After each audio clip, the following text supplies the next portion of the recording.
All right, boys and girls, welcome aboard for the 2023 season wrap party. I am joined as usual by my man Knock. And you know what, Knock? I did not send that thing out on Twitter, so that may be why John's not here. But then again, he's probably drinking champagne right about now. You know him, man. He's the biggest Chiefs fan we know. So let me send this out to him real quick and make sure he gets in here. But anyway, how are you? You are muted, first of all. I guess you don't want to be caught cursing on It was a bummer. Yeah. It was a bummer. I knew the Chiefs were going to win, but I still wanted the 49ers to pull it out. Yeah.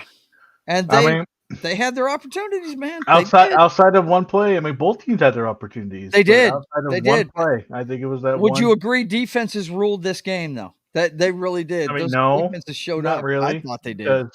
No, one team gave up a field goal in overtime, and one team gave up a gave up a touchdown in overtime. Yeah. So no, I don't think either defense pulled it out in the end. Well, no, I meant during the game in the regulation. Well, overtime is during the game, Joe. So okay, OT is during the game.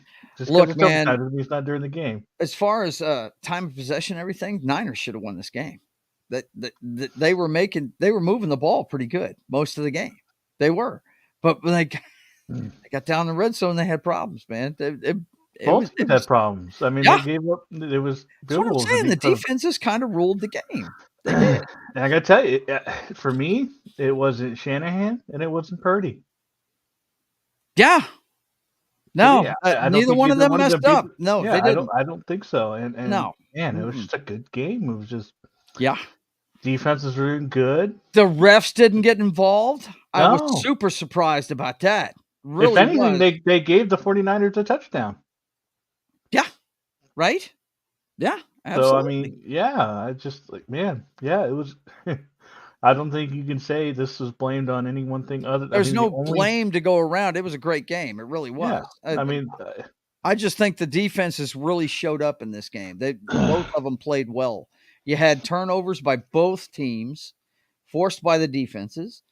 All I could hear was my brother's voice. That first fumble with the friggin' Niners fumbling the ball. Oh, all I could hear was my brother going, "There's the no-Joe right there." You know what I mean? I didn't see that coming at all. But man, I thought it was a great game. I enjoyed every second of it. For the first time in a long time, I was on the edge of my seat in the last, I'd say from 8 minutes to go in the fourth all the way down. I didn't know who was in the first quarter. Yeah. Crazy.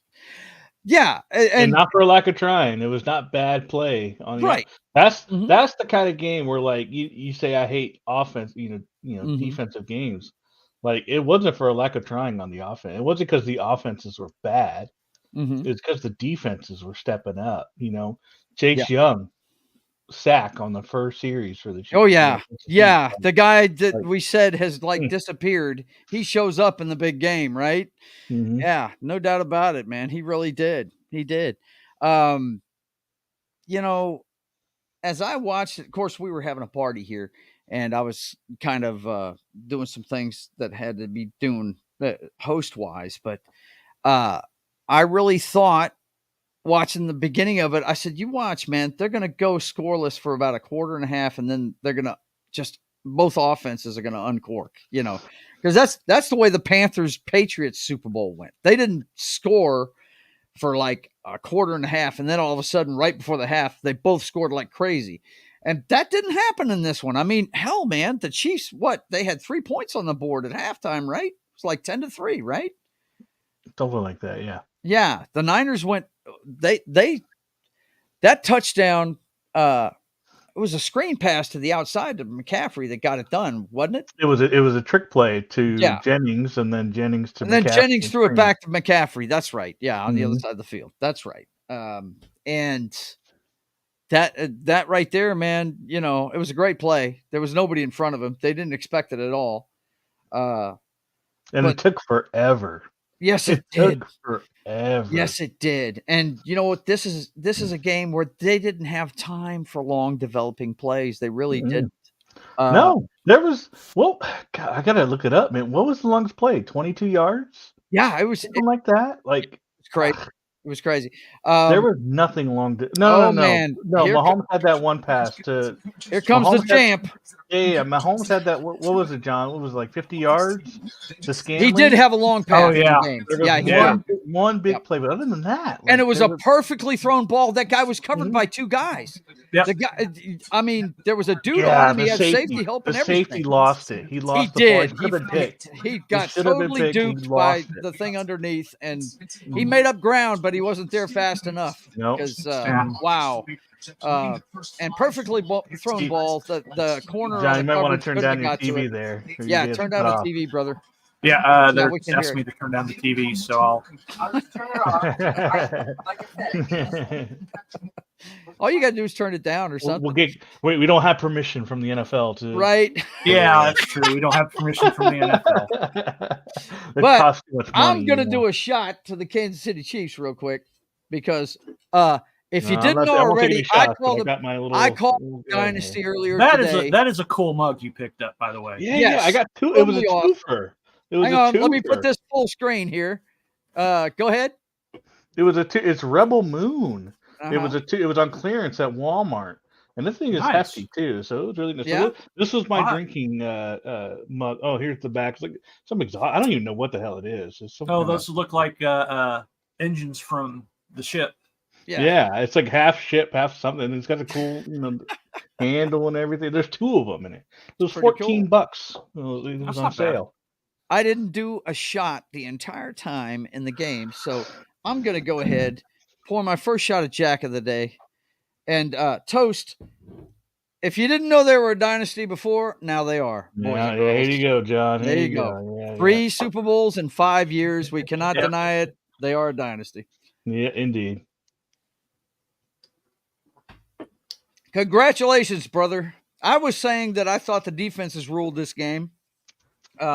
He disagreed with me because nobody stopped anybody in overtime is what his argument was. But I think during most of the game, actually, the Chiefs stopped the 49ers to hold them to a field goal. Yeah, you saw what I tweeted after that play too, or not tweeted, but sent you guys after that play, right? Mama, there that man again, Chris Jones. He was all up in his face. Oh, yeah. I mean, that guy shows up when they need him to, man. It's ridiculous. Did he win another cool million off of that one too? I think. I don't know. Oh, he's gonna get paid. He knows he's getting paid. John, I don't know if you understand how lucky your team was to make that field goal. Oh yeah. It went right between how many hands in a row? How many hands? Because that's one of those long ones where you have to drive it low to get it there, right? My wife was asking me during the game. She was like, why do you kick it so low? I said, babe, the farther it is, the lower trajectory you got to go. Because if you go high, then it's going to get a lot of loft and die. It's got to go further, And you saw the replay. It went right between two defenders. Moody on the other side went low when he didn't have to. Yeah. That was the difference. Yep. Yeah, that was crazy. That extra point that got blocked. And look, everybody was screaming at me about analytics during that whole sequence there when they scored, because they went on a 4th down, right? And I was man, they need to take the points here. That's what I was thinking. And sure enough, they got that 4th down conversion, and they score the touchdown shortly after.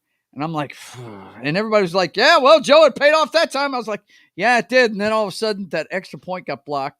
And I said, yeah, but the football gods tend to show up when you do that. Yeah, they do. And, unbelievable. I can't believe he drove it as low as he did either. That was crazy. One of your linebackers got through there, right? Yeah. It was a 50 number I saw get through there. It was gay, I think. Really. But even still, like the fact that we have to it's that small a margin in this game. Yeah. Tells me that there was nothing the 49ers played a great game. They did. Right? And it was just God, it was a good game. You look at all off by 3. 1 point. Yeah. I said it was going to be a field goal. It was 4 points. No, technically it was 3 because they didn't kick the extra point after the overtime win. So they actually won by 3. They won by 3, but it was because they scored a touchdown. Yes. Yeah. It wasn't a field goal, but you're right. Yeah. They won by 3. Yes. Yeah, they never kick. If you get the lead in overtime, they don't do the extra point. You won the game. And what I thought was, and I didn't actually know this, but I didn't realize that it was, even if they hadn't scored before the end of the overtime, they would have just went into another overtime. I didn't know that. I was telling everybody at the party that I threw. I was that's a playoff rule. That's definitely basically it is. That's definitely a playoff rule, but they do it in I think they do it just to give them a break if they continue overtime like that. You know what I'm saying? They're going to play until somebody wins the game. Because if, say, the Chiefs had kicked a field goal and tied it again, well, then the next score wins. You know. Well, that's not up for debate. I'm talking like if it had gone down to 0 seconds. If it had gone down to 0, they would have taken a break, a commercial break, and they'd have put another 15. They'd have put another 15 minutes on the clock. Probably 10 minutes. Yeah, 10 minutes. Whatever. But it's just to give them a break. They would have kept playing. Yeah, absolutely. I wonder why, though. I don't get that. I honestly thought, why? Why is that, though? Because both teams get a possession. Yeah, but I still feel like you. You want it to be a timed possession, then? I mean, as far as having to score before the end of the period, yeah. Okay. What's the difference between that and the fourth quarter? Having to score. Well, the Niners could have kept that ball for 15 minutes if they wanted to. And kicked the field goal and won it. But they'd have played it differently, is what I'm telling you, Knock. There is no drive in the history of the NFL that you plan to go for 15 minutes. You will never convince me that it'll ever be possible to plan a drive to go for 15 minutes. You could do it if you wanted to. No. You could. No, Joe. You will never convince me that is possible. I say 7, 8, maybe 9 minutes. You will never convince me that you would plan to go for 15 minutes ever. It's just not going to happen. Yeah. That is borderline impossible in the NFL to go for 15 minutes on one drive. You know, I like the sudden death rules, but I like the sudden death rules, but people seem to like this both teams getting the possession thing, so you're going to have to deal with it, brother. I don't, but I like sudden death. Yeah. You want to win it in regulation. I've always loved that. That's what I always loved about the NFL. You know, I'm a sudden death fan, but that's just me. Well, you know what that means, Joe? It means if you're tied at the end of the half, then you got to bring somewhat of the college rules in where you both go on the 2-yard line, the 3 in a row, and that's sudden death. No, sudden death is what they did for years in the NFL. Whoever scores first wins. Yeah. I don't know. That's not really a sudden death. That is sudden death. That's what they did for years, man. That gives advantage to whoever wins the point. That sure does. It sure does. That's why I say win in regulation. Don't let it get That's not sudden death. That gives it pure advantage to a coin. That's what they've called it forever, dude. I know what it was in the past, but to me, that's not proper sudden death. Okay. If you give advantage to one team, the first one to score wins. The first one to score wins. That's not sudden death, though. Yes, it is. No, it's not. Not if the 49ers would have won that game in the old rules, dude, with the field goal. No, I understand what was. I'm debating what sudden death means realistically rather than what was for NFL. Well, I'm just telling you what it was called and how they I know did what it it was. I know what it was. I'm just saying that's not proper. Clay Thomas did not like the outcome of the game. No, I didn't either. And we all picked. But he said it was a great game. He's like you. It was a great game. Yeah, it was. It really was. Yeah, there was no, like you said, there was no ref. The NFL overtime rules are retarded. I will say there was way too many shots of Taylor Swift on that one. Way too many unnecessary. They're like, oh, Patrick Mahomes did this, and then they shots it like she's chewing her nails up there, man. Yeah, it's crazy. Every single one. Like there was way too many shots of her. Yeah. You're confusing a sudden death with a shootout, he says. No, that's some NHL shit right there. But yeah, I thought it was a great game, but it came down to the better quarterback, I hate to say. The guy with the pressure on him that delivered. when he ran, John, to get in the red zone there at the end of it, I was like, yeah, this game's over. They're going to be thinking about that now, and somebody's going to get wide open. Jesus Christ. Wow. Because he hadn't really, he had run a couple of times during the game just to, get out of bounds or whatever, stop the clock. He ran whatever. more last year when he was hurt than he did in this one. He didn't have a chance to. The Niners did a great job. They really did at keeping him in the pocket. Wouldn't you say, John? Yes, most of the game, they did a fantastic job, and they did it with 4 guys. Yeah, and anytime they tried to run, they would get him within a couple of yards. Yeah. I mean, hats off to the Niners defense. They contained him most of the game. They really did. Yeah. That friggin', it was so funny. The guys at the party were pissed off at the punt returner for touching the ball on that muffed punt, and I was like, he had to go for it. Yeah, and they're like, what are you talking about? I said, look at the replay. It bounced off of one of his own players' heels, and he saw it. He had to go after that ball, Indeed. I saw that at first too, but then they said it like right away. Oh no, he had to go for it. Yeah. Absolutely, man. Unfortunate.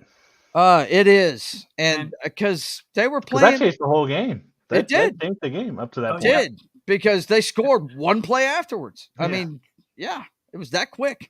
Bolton was this close from that interception. Yeah, no doubt. He threw his hands. I was like, mm-hmm. Yep. But my family was all happy. Had a chance at it too. Yep. My family was all freaking out, like that they've gotten the interception. I'm like, no. Mm-hmm. Yeah, they had guys out because of injury, and they got hurt during the game. I mean, they were going for it on 4th and 1. They're late in the game. The time I told you, everybody was yelling at me about analytics, right? Yeah. And Deebo Samuel was on the sideline, and I was like, why in the fuck is he not in there on this play? And he had hurt his hamstring earlier in the game. And I mean, these guys battled. And what I really dug about this game was that the refs didn't get involved. They got to play the damn game, and it was pretty cool to see. It really was. I can't get mad about anything about this game. It played out the way it was supposed to play out. I wish they would have called the clothesline. That what do you mean, that awesome play? For what? Because call it for what? You can't call clotheslines are illegal. Are they? Okay, clothesline. Who got clothesline? I might have been missing something. Or a punt return. I know what plays he's talking about. I don't know when exactly it was, but it was a clothesline. Okay. It was you're not supposed to be able to WWE clothesline somebody. Yeah, you can't forcibly hit somebody around the head and neck area. Yeah. I mean, I don't know if it was. I'm not going to say it was a clothesline, but it was a clothesline. I'm not going to say it was a clothesline, but if I'd have seen it, I'd have called it, man. Because I mean, my brother would tell you to this day that was my favorite move as a lineman in Pee Wee football was a fucking clothesline. I loved hitting people in the head, dude. It was awesome. But dude, great game. When it went to overtime, something just told me the Chiefs are going to win it. I mean. The Niners had this long drive, and I was like, this is really pretty, guys, but you got to put it in the end zone and win this game, because if you don't, you're going to pay. You're going to pay for it. And that's what happened. That's exactly what happened. That may have been the biggest defensive play of the game, that blitz that Spags threw on him on that 3rd down play down in the red zone.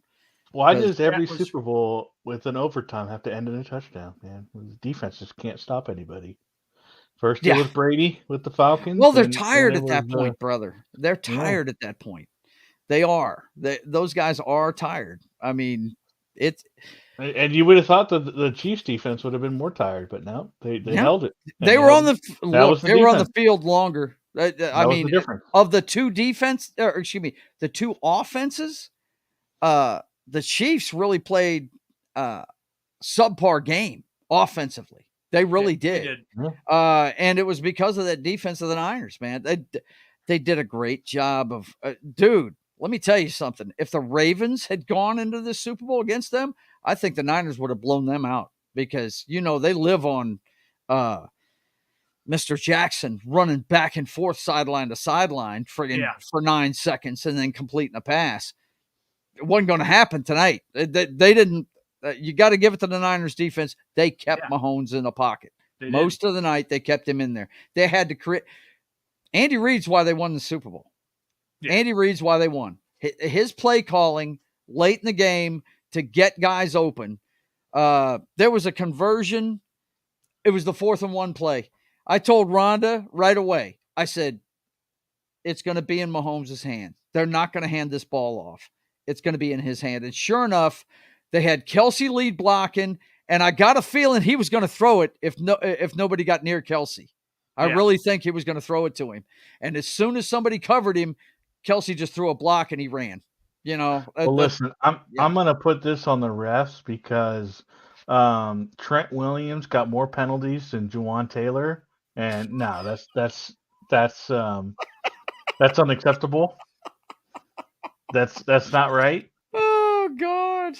Especially, I don't know. He says, I don't think it was a clothesline either. But true clothesline hit, that would be the bicep connecting with someone's throat. That would be a clothesline. Well, that was the initial hit, and as he slid, the pictures all show him sliding past him. They don't show if you look at the film, he catches him. I must have missed this play because I don't remember that. Yeah, it was Chris Conley who used to play for us. Yeah, on Richie James. No shit. Return. Wow. Yep. Unbelievable. Well, I know I wasn't bored.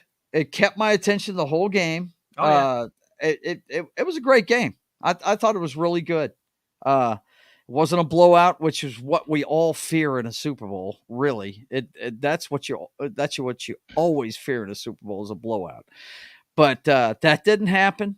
You got to give it to the Niners, man. They were the best team in the NFC. They were the team that was supposed to be there. Here's the thing. The Niners now, a dynasty themselves that have got a history of winning. They've been to 8 Super Bowls, and since the turn of the century, they have not been able to win one. No. 2 of them been against the Chiefs. The Ravens stopped them when Kaepernick was playing. You know who really won this Super Bowl? I think it was Spags myself, but that's Joe Montana. Joe Montana was the only person. Joe Montana win the Super Bowl for the Chiefs? He's the only, not for the Chiefs, but he's the only one that wasn't going to lose. He couldn't lose because he played for both teams. Yeah, he plays for both teams. So one of his teams was going to win the Super Bowl. You know what's funny? The Chiefs were really they were a doormat. They were a losing franchise for a long time till Joe Montana came there. And once Joe Montana came there, they all of a sudden started winning. Pretty amazing. Yeah, it was cool to see him. God, I hate to see him these days though because he always looks hunchbacked and he's had his back broken a couple of times playing football. I got you, Joe. I got you. Go. Okay, I did see this play. I had no problem with the tackle at all. I had no problem with it all. What I was impressed with was the fact that the return man did not give up the ball. He hung. I thought the guy that made the play was the return man, not the guy that tackled him. That's what that dude's supposed to do. But one more time. I know it's a clothesline. I do remember this. I'm just saying. I don't know if I call it a clothesline though. I don't know. He hit him on the neck. That's my problem. I don't think that's on the neck though. I think that's on him. He's going low to try to get away from him. I think he went for the ball and he pulled him down with his hands. I don't know. I don't know if I called it on the neck. Here's the thing. It doesn't matter. Usually most return men are showboats that are carrying that thing like a loaf of bread. Oh no, Richie think James about it. He did a fantastic job hanging on. He did, and he went for the hands, and he pulled him down because he went with the hands. I remember that play now that you're talking about, and I didn't think that was a clothesline at the time. I thought it was a great play by the return man not to give that ball up. I thought it was huge, as a matter of fact. I mean, dude, you guys you tell me what you thought of the game, Knock. What do you think? What did the Niners have to do to win that? I mean, they had to score. Should they have been ready with something short, in case he saw the blitz coming? I think it's Purdy's inexperience. They had something. Yeah. They had, if you look at that final play, and Romo pointed it out, they had something on the flat. Yeah. And instead of throwing it to Jennings on the flat, he threw it out of bounds. That would have been a touchdown. And he just Purdy didn't make the throw at the end, unfortunately. Purdy's immaturity is what it was. Yeah. His inexperience in the big spot. And I'm not going to put this on Purdy. That's still the defense needed to make a stop on that final drive. Yes. And they did it. When you've got Chris Jones bearing down on you, you tend to make mistakes. I'm not going to at all put this on Purdy. No. At all. I don't think you can either. Not after that. Mahomes had a chance to win it too when he threw for Kelsey. Oh my God! Right? Yeah, and they had Rice. Rice was he right in the middle of the field. I was sitting there watching that, going, "Was he trying to throw it to the guy behind Kelsey?" Because God, that looked bad. I was like, "What?" No, I know what John's talking about. They up the middle. Rice would have ran it right in, and it would have been it with 9 seconds to go. There was nobody around him. He was 5 yards from the end zone. It was right there, and he missed it. Yeah. So there was opportunities all around. I thought you guys were talking about the interception he threw. Oh no. John's talking about the end of the game where Rice was right in the middle, and instead Mahomes throws the left side right in the end zone. Yeah, I got you. Yeah, he went with the fade to Kelsey, and they had to go for a field goal. They had 6 seconds for the timeout. You do that because in case there's a fumble on the snap, you still have time to take a timeout and kick another field goal. So they had to do it. Oh yeah, I had no problem with them running a play there at all. They had a timeout in the bag. You can take that. You can do that. Now with 6 seconds left, that's a different thing. That they had to kick the field goal at that point. Yeah. Dan Campbell wouldn't have. That's what I said. Dan Campbell wouldn't have done that. He would have went for it at 4th and 12. Yeah. Now all the I think every fourth down in this game was converted, right? The ones they went for, yes. Yeah. Yes. Yeah. But they didn't go for them a lot. But yes. Yeah. No, there wasn't any crazy fourth down. No craziness. And when the Niners did it, the 49ers I understood why they did it. I understood why they went for it there in that spot, and I didn't argue the point. I mean, it would have tied the game if they just didn't. Rigged, she says. Well, it can't be that rigged. We didn't get the proposal, so it's not that rigged. We didn't. I was waiting for it. That's the whole reason I watched the post show, and I did see a whisper in the ear from Taylor to Kelsey, but no, there was no proposal. So sham. There's not going to be a public proposal. No. They kept their relationship secret. You mean missed opportunity? It came out. If they get married, I'd be shocked. They're both young people, and I think they are. They're like 35 years old. They're not that young. They're young people. That's young. I hate to tell you, that's young. Okay, not in today's standards. That's not young. Whatever. Maybe when you're in 1908, that's whatever. That's young. Whatever. But, not these days. Okay, now that the season is over, do you think the best team in the NFL won the Super Bowl? I mean, the Chiefs went through the gauntlet. They did. On the road. Road. They did what people were wondering if they could do, because the last 2 times every time they've gone to the Super Bowl before this, they had home field advantage throughout. When they lost, they lost at Tampa Bay because it was a freaking home game for Tampa. Brady. Right, but still, I mean, even in this game, there was 20,000 people for the 49ers. I was fixing to say, if this crowd was on one side, it was the 49ers side. I told Rhonda before the game, I said, yeah, this is going to be a pro Niners crowd. She said, why do you say that? I said, because it's Vegas. This is where the Raiders play. They hate the Chiefs. Trust me. Yeah. Now, here's why, and they talked about it at the end of the ceremony. Mm-hmm. Here's why it's going to be so difficult to three-peat. Mm-hmm. Because there's something right on their back It's something like a circular thing with like a cross on it. Been on their back, bro. But how much? No, and there was. How much bigger has it gotten?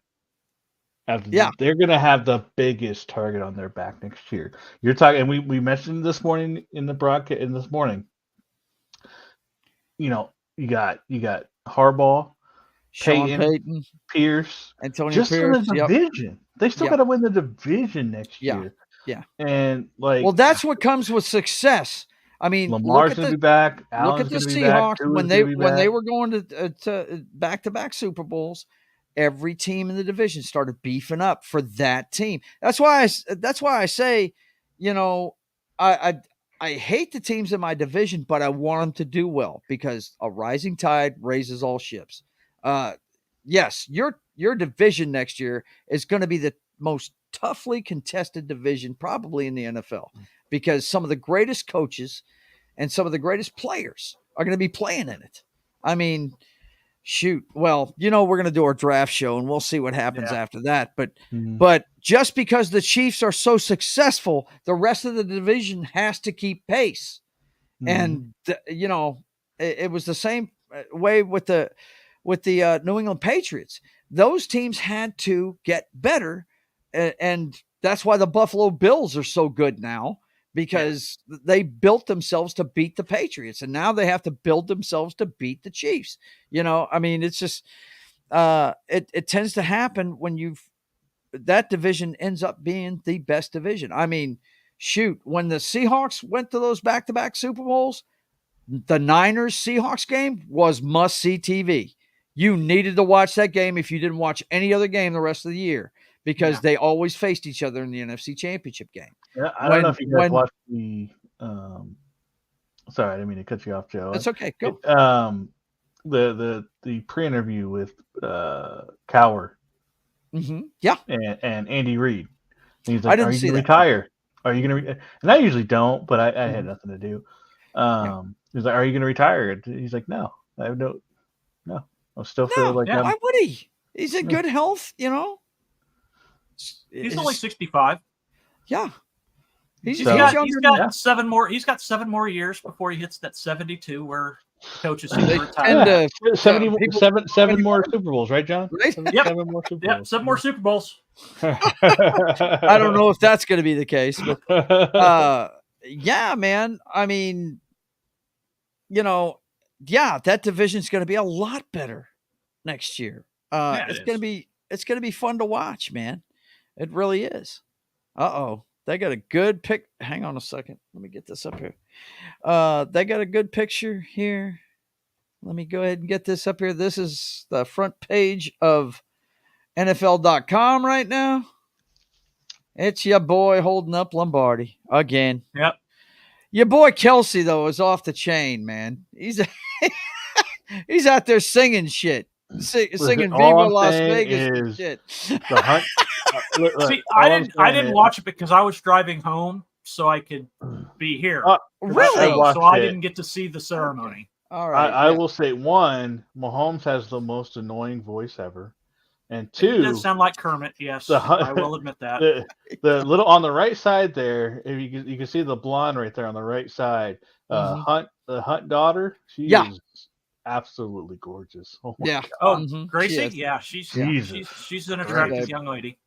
I didn't know Lamar Hunt's wife died this year. I did not know that. Yeah, that's what's on the football. It says. Yeah, he said they were wearing it all season. Yeah. Yep. Mm-hmm. Yeah, I did not know she died this year because she was on the podium last year and with the Sun and or not last year. I was watching I think I told you I watched 54 and she was there then. But yeah, man, they have done it again. And this one's even sweeter than the other ones, though. They were road warriors this time, all the way through. They had to play wild card all the way through. Underdogs. Yeah, I'm like, when I heard underdogs, I was like, "Are you fucking serious? How can you call this team an underdog team?" And they mentioned that, John, when they were on the podium. Yeah. They were like, "How do you feel about you?" Well, and Patrick Mahomes was like, "Yeah, you can't call us underdogs. You can't call us underdogs ever. You can't call us underdogs." Let me get a little higher pitch on there. In his Kermit the Frog voice. Yep. Yeah. Oh, man. You realize this was the first Super Bowl ever played without Norma Hunt being alive? Yeah. Yeah. She has been to every Super Bowl till this one. Right. Yeah, absolutely. And some guys here at the party were asking, what's the big thing about the Hunts? I said, well, the AFC trophy's named after Lamar, the guy that died a few years ago. The owner, the guy that's owned this team since they were the Dallas Texans. I mean, you know, a lot of people forget that. Yeah. Lamar basically started the AFL. He started the AFL. Yeah. Which is now the AFC. Yeah. Yeah. So, yeah. When they merged in 60? 67, I think. Was it 67? Yeah, it was 60. No, they merged. No, sir. Joe Namath forced the merger. They were still AFL and NFL when Super Bowl III was played. Okay. The NFL bought them after that. I've said several times, you can blame 1966. There you go. Yes. It was off by 1 year. Yes. It was after. Yeah. It was after that game when they got beat by Joe Namath's Jets. Yeah. Yeah. He was the first AFL quarterback to win the Super Bowl. And they didn't even call it the Super Bowl back then. It was like the football championship game, AFL NFL championship game or some shit like that. I can't remember what they called it. It was some long name. Yeah. And there was barely anybody showing up to it because they all thought that the AFL didn't have a chance of beating the NFL. You know what I mean? Broadway Joe. Yeah. Broadway Joe got it done. Yep. And, but anyway, so we've got a long off season ahead. The moves are already being made. The staffs are being hired. The roster moves are being made. And what's funny is if you lose anybody off these two staffs, it's going to be it won't be for head coaching jobs because they're all filled. It might be to another team for something, something like that. But it's going to be interesting to see, first of all, what these two teams look like next year. They're going to have, I think Purdy's probably going to be the trigger man next year, they might pull a knock and they might, get somebody off of free agency for cheap, trying to just compete with Purdy, but I doubt it. I mean, Purdy took him to a Super Bowl, so why would you change it? There's a question on who's going to be the Broncos quarterback next year. Yeah, don't think, I don't know. How do they get rid of Russ, dude? How can they do it and not tank their team for another year? How can they do that? Can they trade him to the Patriots for Mac Jones? Right. For Mac Jones. Well, listen, if this was Madden, then Russell would already be gone. Right, you'd have cut him already, right? Contract. Yeah. You just eat it, right? Move on, right? Yeah. Eat the salad. And that's what I think. That's what they're going to do anyway. I think I've heard all kinds of things. I've heard, the 49ers choked harder than a flight to Tokyo, buddy. They didn't choke at all. They did not choke at all. They went toe to toe. That was a heavyweight fight, boys and girls. If you've never seen one, if anyone thought that 10 points was a big lead, no, that's not a joke. That is not a joke. That's where the Chiefs live. Yeah, they do. They like being at 10 down. They like being down. 14 doesn't bother them, Nope. Shit. How many times does the Chiefs go, oh, we'll spot them a couple of touchdowns and we'll come back and right. But in your division, you got Antonio Pierce, who's probably going to I don't know, is Garoppolo going to be the quarterback of that team next year? I mean, he was injured most of this year, so we really don't know. We don't know what's up with that team. That's up in the air. They'll probably give him another year. But they finished well enough to where they're not going to have a high pick for the draft. So, no. The fucking Chargers have got Jim Harbaugh. Look out for them fuckers. They're coming, dude. And Justin Herbert. Yep. Assuming Herbert can stay healthy. Yeah. That's true. But I got a feeling if you know Harbaugh, he's going to build a line that can run the football. So, I think Herbert's going to be standing on 2 feet by the end of the season. Might draft the whole Michigan line, just right. Get all those guys in there. But and then you got Denver. Denver, dude, they've got some nice pieces, but wow, they've got some nice holes too. They've got a lot of holes to fill. They got some big holes, unfortunately. Yeah. But well, I mean, what holes do we have? The guy that's behind the line throwing the ball. That right there's a problem. So if we draft, I've seen some people talk about us trading up to get the Commanders, pick at number 2. Really? I've also seen us mocked at number 12, getting Bo Nix. Really? Insane. I tell you what, this is phrasing. He says. I tell you that this is a quarterback-rich draft. It is. That there's some good quarterbacks coming out this year. So I think the Broncos finishing the way they did, I think they can get somebody pretty good. Yeah. I think they can get a decent quarterback. I think their biggest problem is they need a running game worth of shit. I mean, we got Javonte Williams. He gets hurt a little bit. Yeah. Well, that's Chris. That's what Chris Carson was for us. He was a home run hitter, man. He was fucking awesome, but he couldn't stay in the game more than 6 quarters. I mean, he played one great game and then he's injured the next. I mean, it's just you can't count on a guy like that. But yeah, it's going to be a fun offseason to see what these coaches do to improve their teams. Now, I'm pretty sure we're going to see the 49ers and the Kansas City Chiefs in the mix again. I think the Buffalo Bills will be there. I don't know if the Lions will be there. If they continue, I hope so. I hope they are too. I'm not poo-pooing it. And I don't think it's a Cinderella thing. I think that they have got some defensive stuff they have to take care of.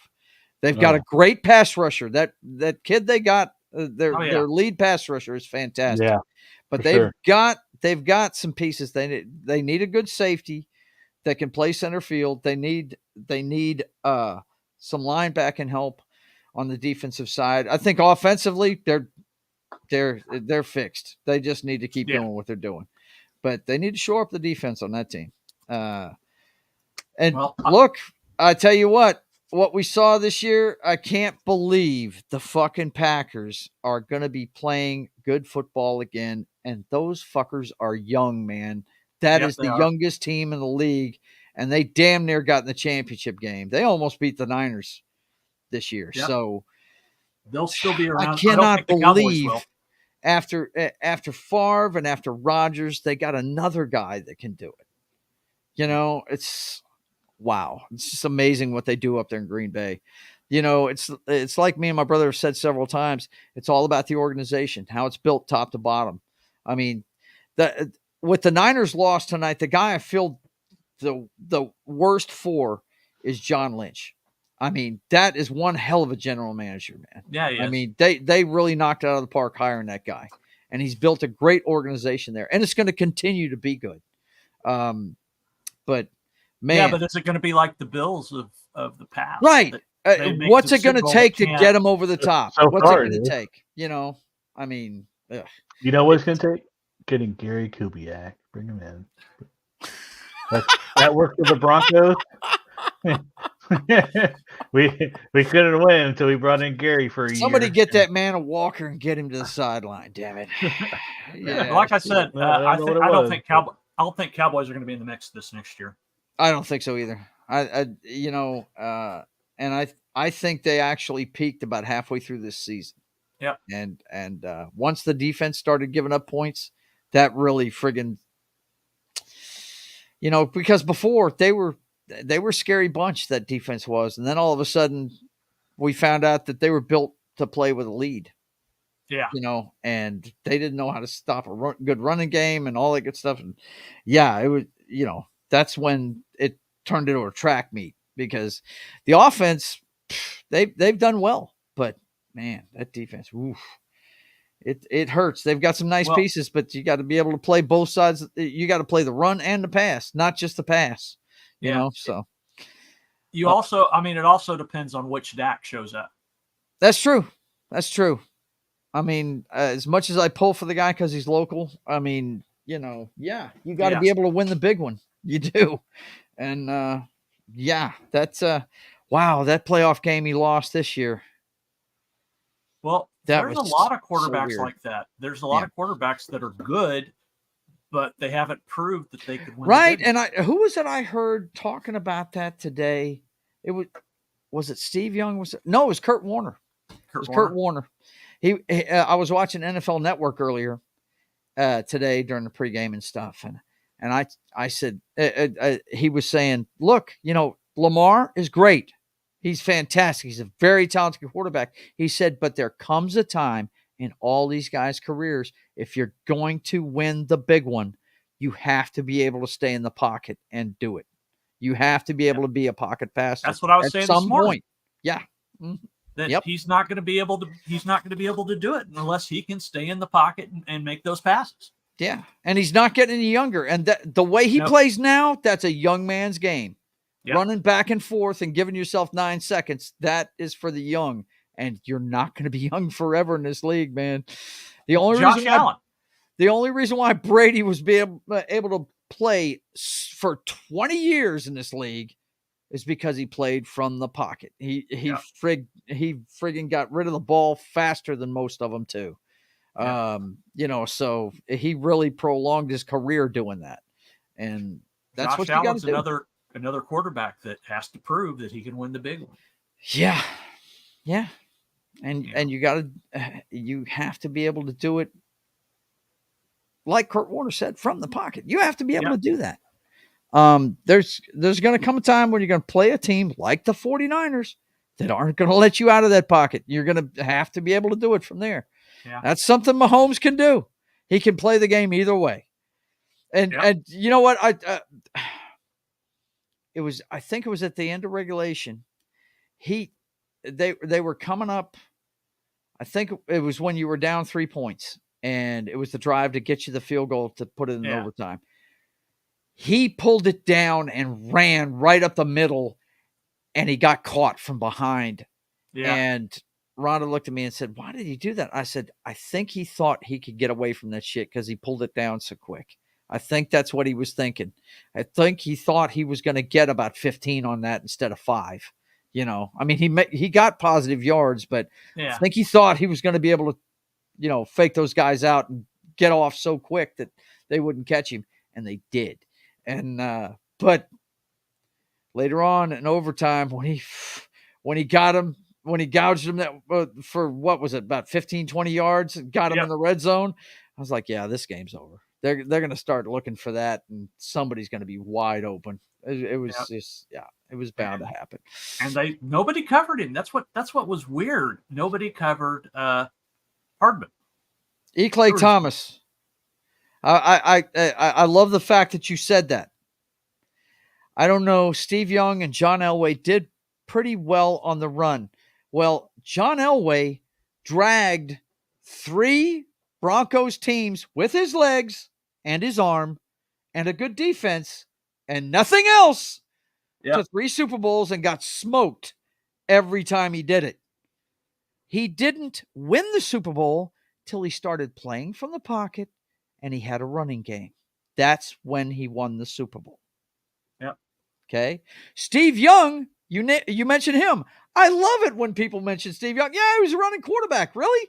You know who has the most passing touchdowns in a Super Bowl? Passing touchdowns? And to get those in a Super Bowl, you have to do it from the pocket. Go watch that Chargers-Niners Super Bowl that he won when he got the monkey off his back. He has the record for the most touchdowns in a Super Bowl. He threw 6. He didn't do it with his legs. He did it with his arm. You can talk about running quarterbacks all you want. If you can't do it from the pocket, you're not going to get it done in the big one. Exactly. You won't. And I'm pretty sure that the play that won the Super Bowl this year was a pass from the pocket from Patrick Mahomes. So, hey, I'm sorry. I'm saying you can do both. Jets? Yeah, you can do both. You can do both, but very rarely does that person come along. Very rarely does it come along. Okay. And, Josh Allen is every time I watch Josh Allen in a football game, I see John Elway when he was young. That's what I see. That's John Allen. That's Josh Allen right there. That's Elway. When he starts playing from the pocket and starts doing what he does now, then they'll become scary.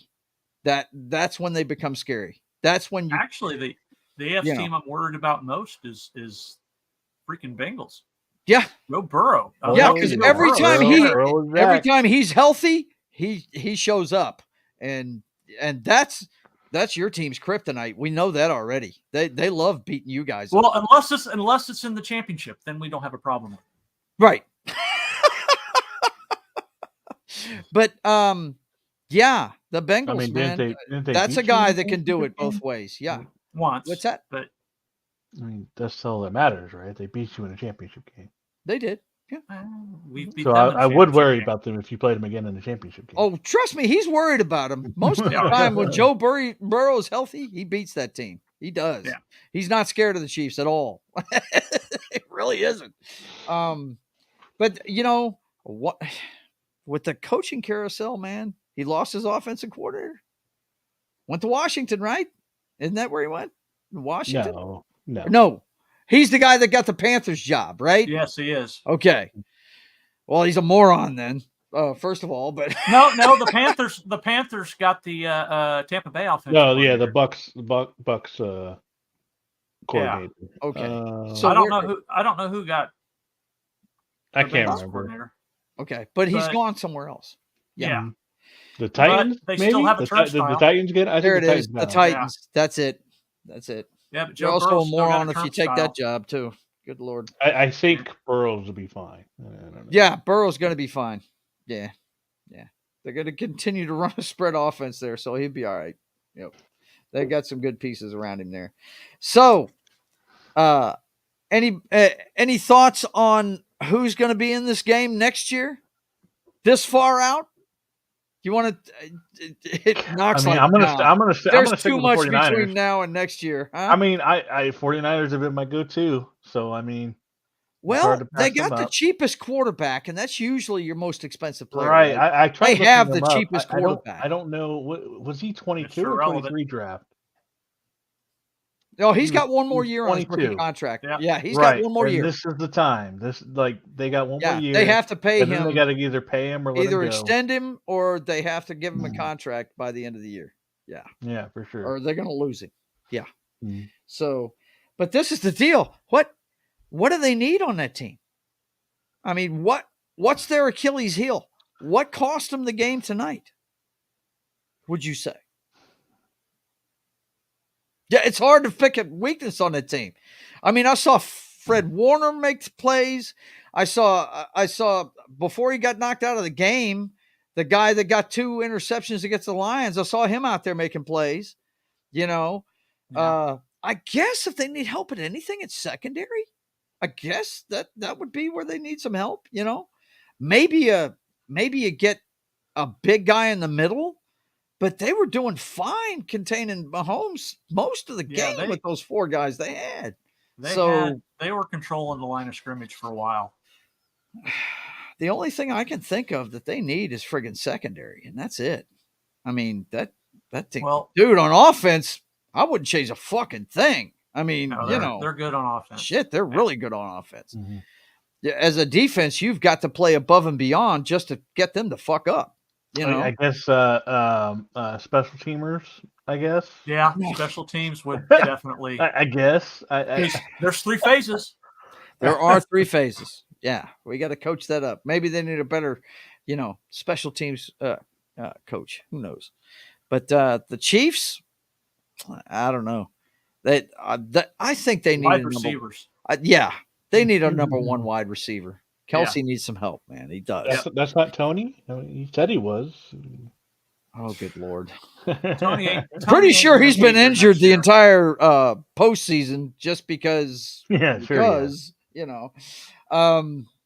Yeah, they need a number one wide receiver. I mean, look, if Hill had been in the game tonight, I think this game probably wouldn't have been close. We would have hung 20. He'd have caught one of those short passes and been gone. So my question for you is, who is, for the AFC side, who is the top competitor for the Chiefs to stop them from three-peating?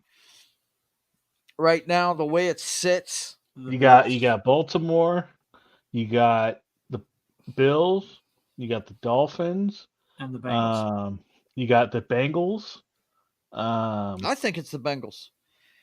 I really do. I think it's the Bengals. They're built a lot like the Chiefs. They've got triplets on the offensive side.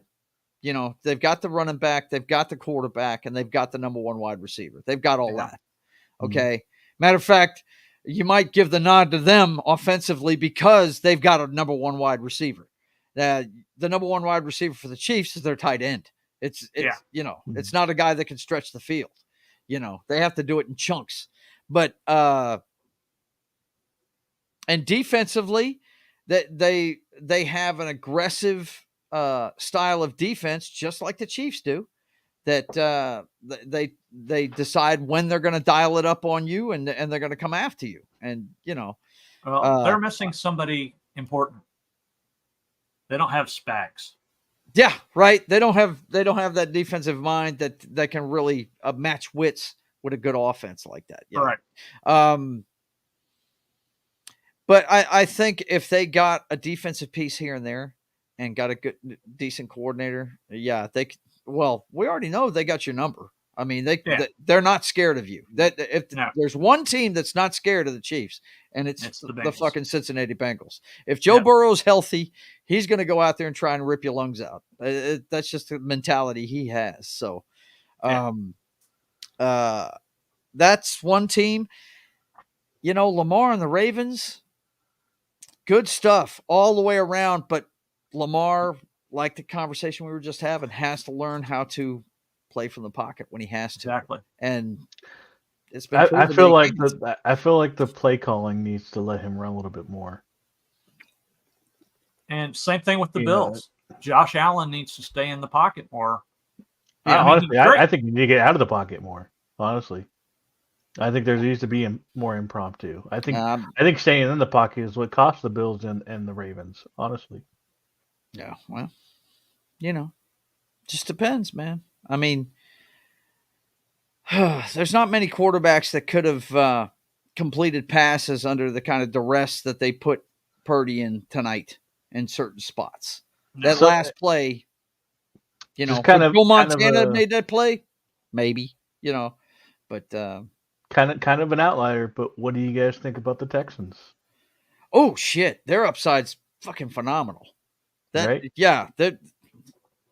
Now that I don't know if next year is the time for them. No. You know, but man, like talk about they went pretty far this year. They made it to the divisional round. Right. And a lot of people didn't even think they were going to win the division.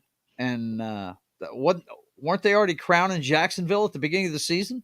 Right? Yeah. After the playoff run they made, the big win they had against San Diego and everything. And that was going to be my next thing was, you know, Jaguars. You know, what do you do with Lawrence? Are you that guy fumbles the ball too much? He gives the ball away too many ways. Does he give the ball away? Should they give him one more year? We got the draft coming up in April. Should they give him one more year? Yeah, I say you give him another year, but you get him a different coordinator. Not a different head coach. I think they got the right head coach down there. He knows how to turn a program around. It's proven. He got him in the playoffs the first year. Yeah, Peterson. He's a good head coach, but I think with a guy like oh God. Honestly, I think he turns it over too much, and you've got to teach that guy to protect the ball better. He needs better coaching. Lawrence is me in Madden, right? Yeah. You're going to get the big plays, and you're going to get the picks. That's me in Madden all the way. Like he's going to be like for one quarter he's going to get a lot of picks, and for one quarter he's going to get a lot of touchdowns. Like but I don't think you wash your hands of him, because this is really the first couple of years he's been coached. His first year he wasn't coached at all. I mean, if anything, it set him back a couple of years. You talking about the Myers? Urban Meyer, yeah. Jesus Christ, they didn't coach that kid at all. The kicker. Right, the kicker. That fucker, man, shouldn't even been at the NFL level. Ridiculous. I think you get him a different quarterback coach and coach that kid up. I think he'd be better. But maybe he's not. A lot of people thought he was going to be great just because of his size and his physical skills. You have to have this to go with it, and I don't know that he has that. And I think Lamar Jackson suffers from the same thing. Yeah. I don't think he has the football IQ. I feel like Lamar this last year, Lamar took huge strides. Yes, he did. He did. But when it came down to crunch time and he had to look down the barrel, couldn't get it done. To me, it was play calling. To me, it was not letting him loose. I feel like the play calling dictated his play and too much, and they didn't let him. Well, they totally abandoned the running game. Now that's something I didn't figure out at all.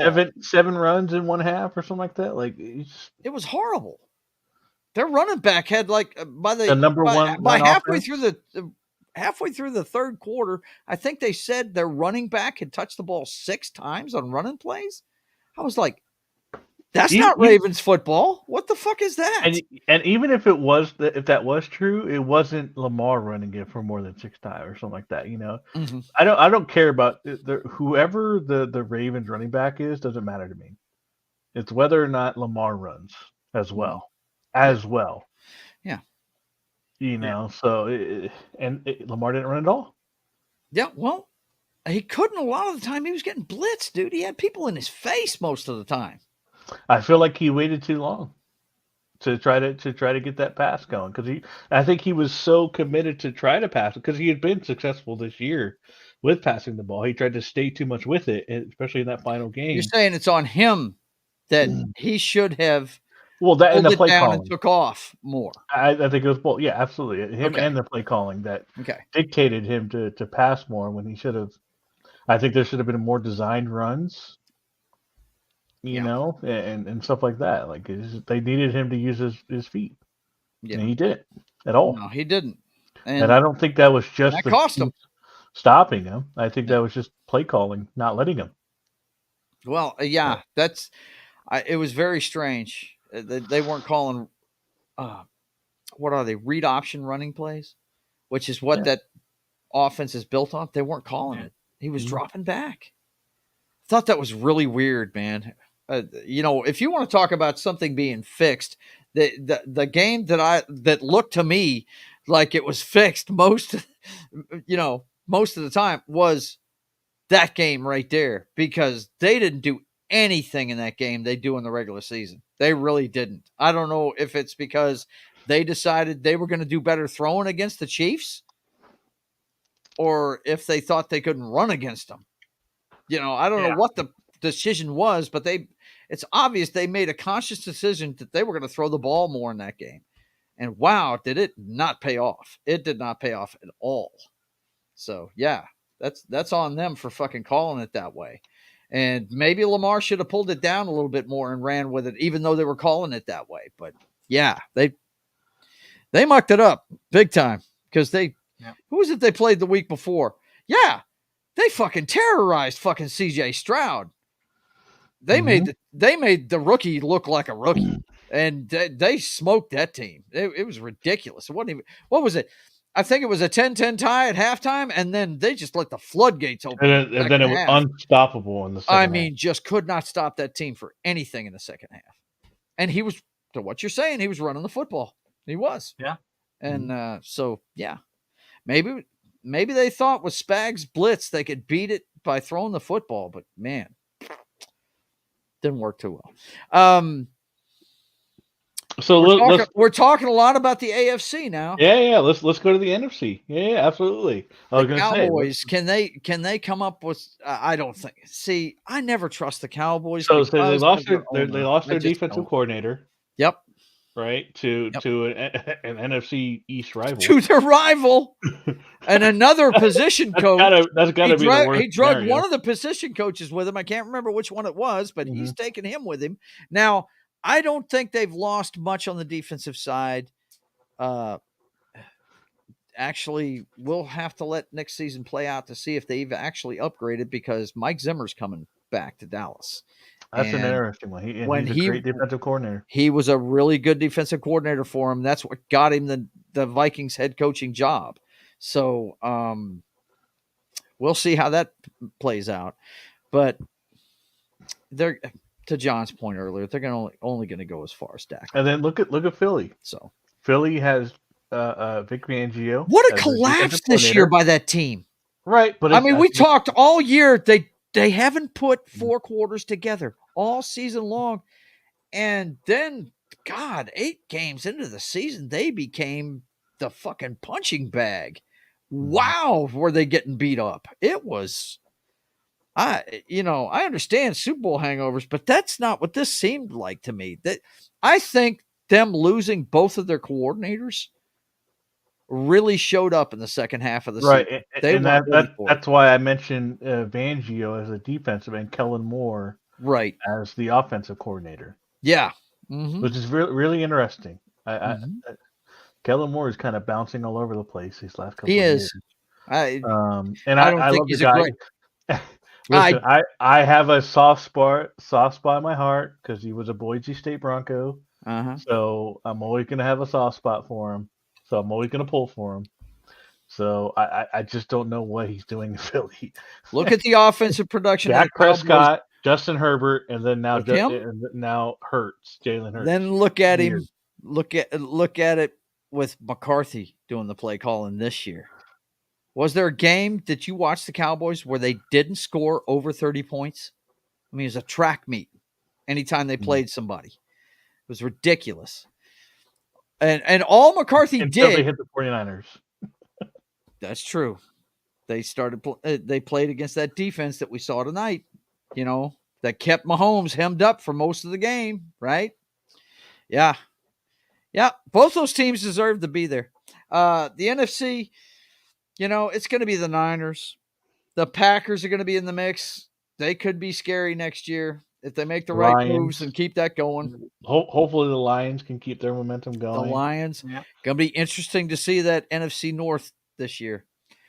See what goes on there. Because I think anyone have any Say again? Does anyone have any faith in the NFC South? No. Nobody in the NFC South. Okay. So we'll skip over this. All right. So I think that, but I do think the guys that won that division this year will probably win it again next year. The only team that's going to challenge them is going to be the Falcons.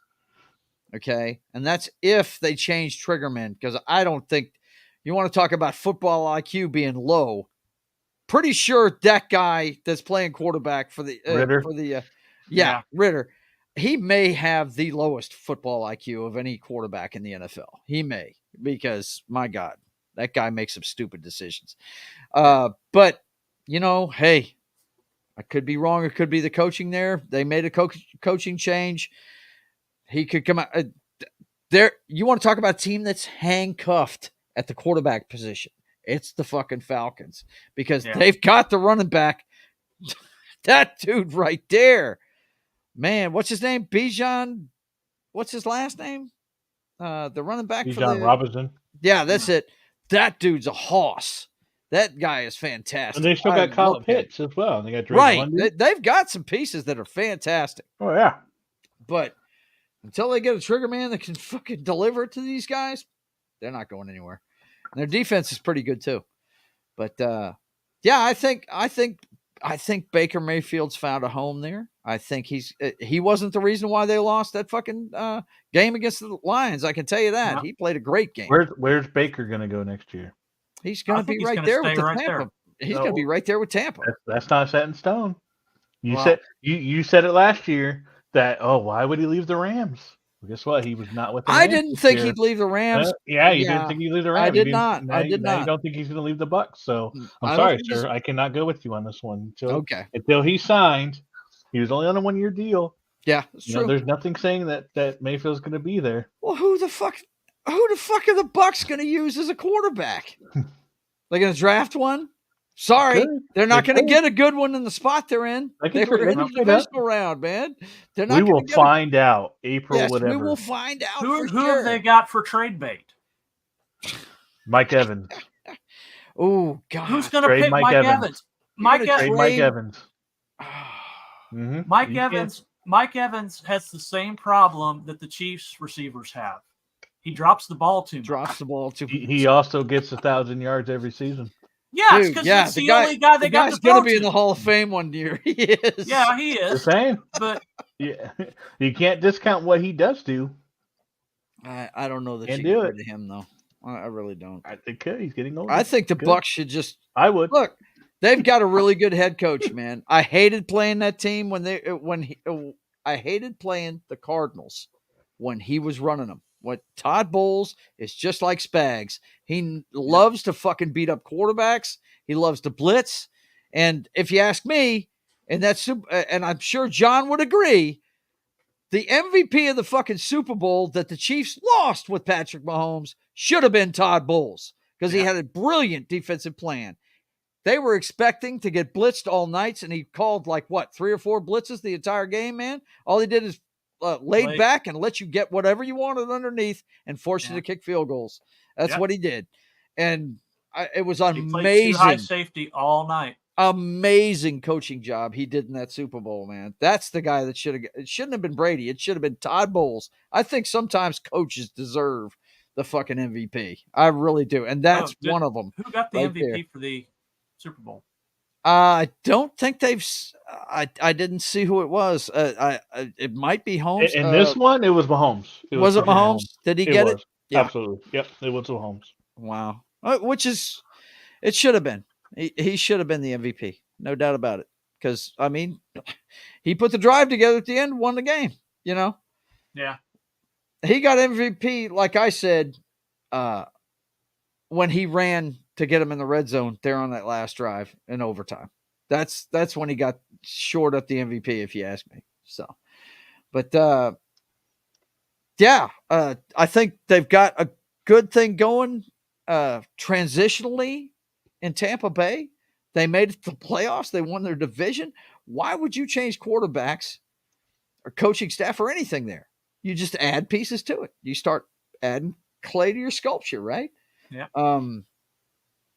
But yeah, I think the only team that's really going to push them is the Falcons.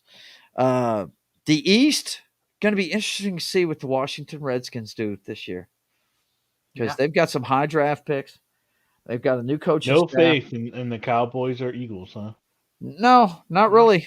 Not really. I think their head coach in Philadelphia is a fucking idiot. I don't like him at all. I have never liked him. The Cowboys, I just don't trust them because of Jerry Jones. Yeah. Look, here's the thing.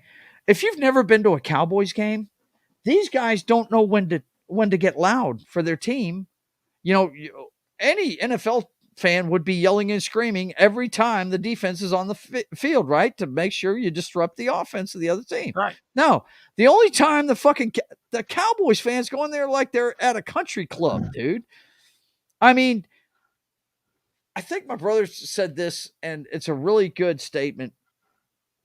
When you coddle and give these guys everything, it's hard to make them hungry.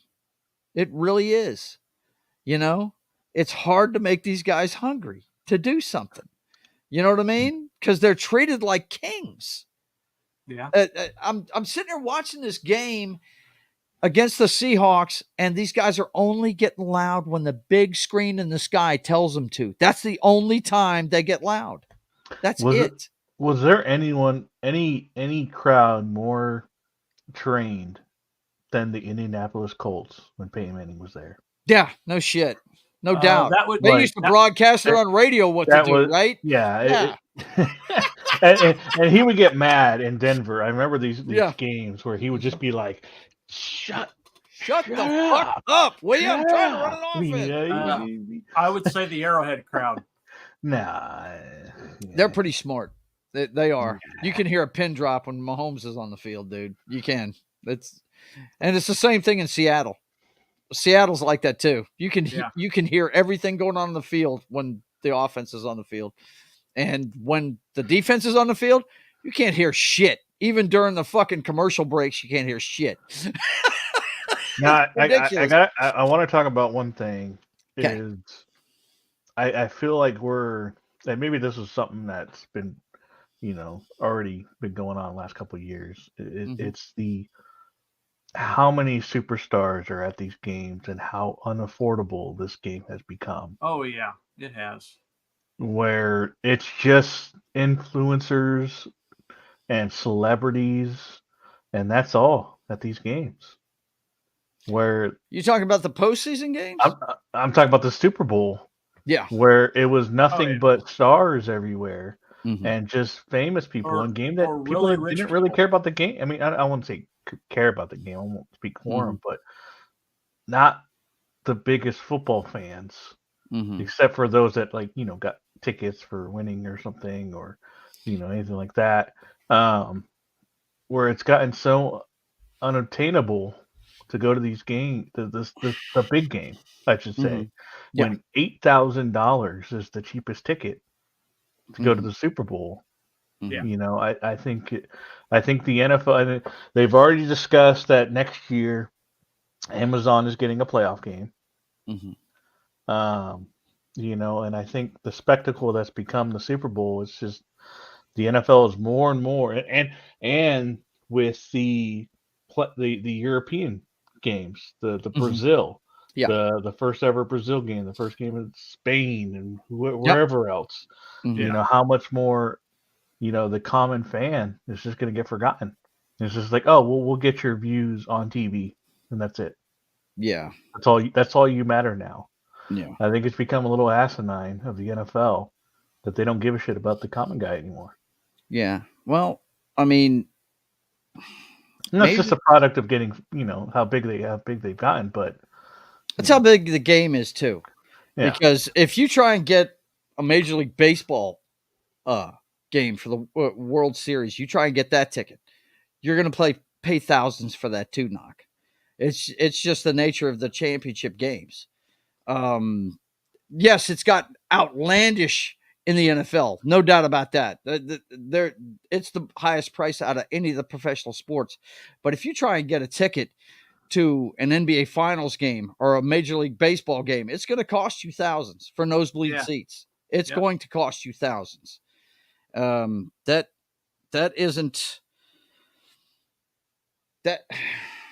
just the nature of the beast. I mean, that's how much it's worth to these people to go to these games. So. And if it was just football fans, I get that, but it's not. It's the upper class that's just gonna at some point. It's just gonna be the upper class that gets these kind of tickets, where it's gonna be so unattainable for the common man to go to these games that we're gonna get further and further. And this is kind of going into politics, at least side of where our country's heading, but it's going to be so unobtainable for just the common person to go to these kind of games. It's getting really ridiculous. Yeah. Well, I'll agree with you there. Yeah. I can't deny the fact that it costs that much, but I got to tell you, as a common fan, I don't want to be at that game anyway. I'm going to see more at my house. I had a blast tonight with my friends watching it. We had a ball. I was doing things I couldn't do at that stadium. You know what I'm saying? So I really don't, Yeah, I was sitting on a couch with my girlfriend at my sister's house, watching the game, enjoying themselves. And another thing, I want to say I'd have to look it up and see how much it is, what the percentage is, but I think about 30% of these tickets are corporate tickets that are given away to people in corporations. Yep. to speak to what you're talking about, the upper crust kind of people, they're giving them to those. They're not even paying for them. Mm-hmm. They're write-offs for companies. About 30% of the people sitting in that stadium are there because their corporations gave them tickets for it. Yeah. You know what I mean? So, and that also drives up the price of the rest of the tickets because there's so many fewer seats because of it. Yep. So, yeah, but most of the finals for these sports will cost you a pretty penny. I guess the cheapest ones would probably be the NHL, and it's still a lot of money to go to the Stanley Cup Finals too. Yeah, it's still a grand at least. For those seats. Yeah, you know, and it's a much smaller arena too. They're playing to like at the max 25,000 people. Yeah, so yeah, all of them for these championship series or games. This being a single game, yeah, it's going to be the highest priced ticket in town, no doubt. And if it's going to be a bucket list thing for people if they want to go see the Super Bowl. Next time next time the Broncos, if they ever make it again, you'd have to put back for it. You'd have to put. I'm gonna start saving now. Right, exactly. You know, because that's just the nature of it, man. I mean, I had it on my bucket list, but then I pulled off going to the Super Bowl off my bucket list. Yeah, that's all right. You'll be back. That's fine. You have the next 10 years to go, John. You're okay. I've been to several regular season football games, and I tell you how good a team does is how much that ticket costs too. Yeah. Because the lowest price I ever paid for a ticket to see a game was the year that Michael Vick got the dog fighting scandal, and it was Christmas Day, end of the season, last week of the season. The Seahawks came to town in Atlanta. We were in Atlanta visiting my Rhonda's dad, who lived there with his wife. $14 a ticket. They couldn't give those fucking tickets away. What was the price we heard for the Panthers game? That's what I'm trying to look up right now. It was like $7, I think. Yeah. Some of these tickets they can't give them away. You know, it's all about how bad does somebody want to see this, and that's what dictates it, man. The market will dictate the price. I think it's going to be. I think the tickets for the Chiefs are going to go up so high. I don't even think I'm going to be able to get preseason tickets. Yeah, because the prices will be too big, too high. Yeah, even those they've won 3 of the last 5 Super Bowls. Why wouldn't they charge more for those seats? Yeah, I mean, people are going to want to go. You know, so. Yep. And big matchups when they play Denver, when they play, with Harbaugh coming in, when they play LA, those are going to be huge tickets to buy. You know what I mean? So, yeah. 45 cents. 45 cents. That was the lowest ticket for the Carolina Panthers. It was the Panthers and Falcons game. Yeah. Yep. I thought I had gotten dirt cheap, right?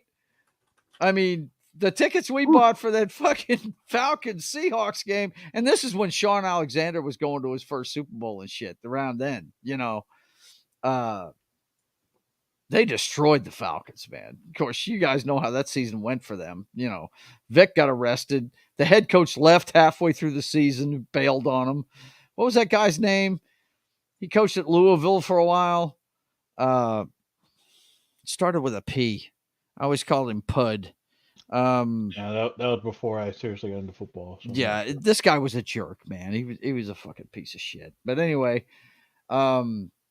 yeah, they couldn't give those tickets away. 45 cents for a ticket to a NFL game.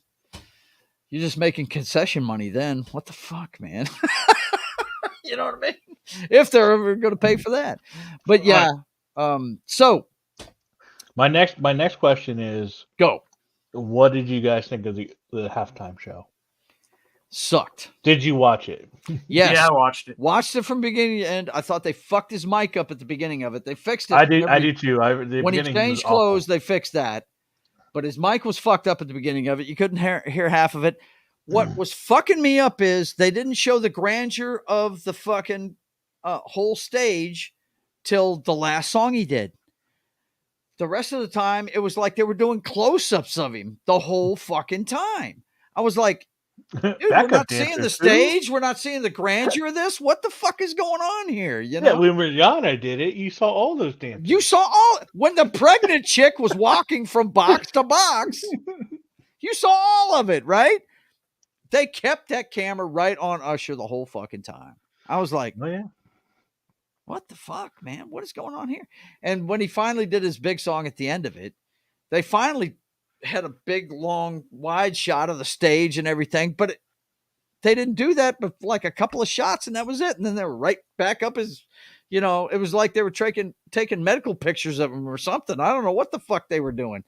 It was badly directed. I don't want to say the performance was bad because I don't know if the performance was bad. I didn't see it. I didn't see most of the dancers on the stage. All I saw was Usher. That was it. That's all you saw. So I can't really judge whether it was good or not. I thought it sucked. Well, it started out like Circus Soleil. I don't think he's a bad guy. What's that? It started out like Circus Soleil or something. Yeah. Very strange. A lot of pretzel folks on there. Don't know what that was all about. Things really don't. But then again, dude, these shows these days, man, they're not for me. They're not for me either. They don't make this shit for us, man. Really don't. I mean, you're the youngest guy here. What'd you think of it, Knock? Tell me. I mean, I was a fan of. I mean, I liked Usher. Sorry. Mm-hmm. Beer number. However many. It's okay. I've had about 10 myself. No big deal. Usher. I haven't seen anything recent of Usher's. Mm-hmm. So it was definitely a little flashback. I liked it when Ludacris and them joined for that big finale. That was cool. Did dig that. Ludacris, that fro he had working. That was cool. Oh yeah. I knew 2 songs, exactly 2 songs, and the only reason I know the Usher song is because that he says yeah in it, and that's the only reason I know it. Yeah, right. Yeah. It's and I know turn down for what, because that video was everywhere at one point. So right. Mm-hmm. I dug Alicia Keys. I always liked Alicia Keys was cool. She's always awesome. Yeah, she is. Yep. But piano was a trip. But as far as Usher goes, I really can't judge the whole thing because they didn't show it to us, man. They didn't show it to us. They kept us. It was like a close up of Usher the whole time. I was like, dude, show me the stage. Show me what's going on. What the fuck? Show us the grandeur that they're actually at the Super Bowl, not on a sound stage. What the fuck, man? Why is this camera so close? I will say that I thought the most useless guy on the field was the DJ. Yeah. Pretending to hype people up. Right. Yeah. Because I can guarantee you that nobody was getting hyped up by that guy. I saw that. I saw that in Dallas too. That Dallas has a DJ at one. I don't get it. I just don't get it. I don't either. I'm just getting older. I don't know, but the hype man DJ, it's just it doesn't work for me. I don't get it. He's just he's like jumping up and down. He's like, yeah. Like he's nobody in the crowd is like, even though he exists. Like it makes no sense to me. Yeah. At a rave, at a club, that's a great setting for it. But at a football game where there's, tens of thousands of people at a rave, aren't even reacting to what he's doing, a good DJ isn't pumping you up. He's got his head down and he's working. Okay, I'm with you. I don't get the hype DJ. I don't get that. I don't I don't know any of these DJs. They they're just. I didn't get it. I didn't either. Yeah. The last halftime show that was for me was The Who in 2010. Who? Yeah. They were. I mean, for me, it was Janet Jackson and Justin Timberlake, but I won't say why. But that's because you saw a titty.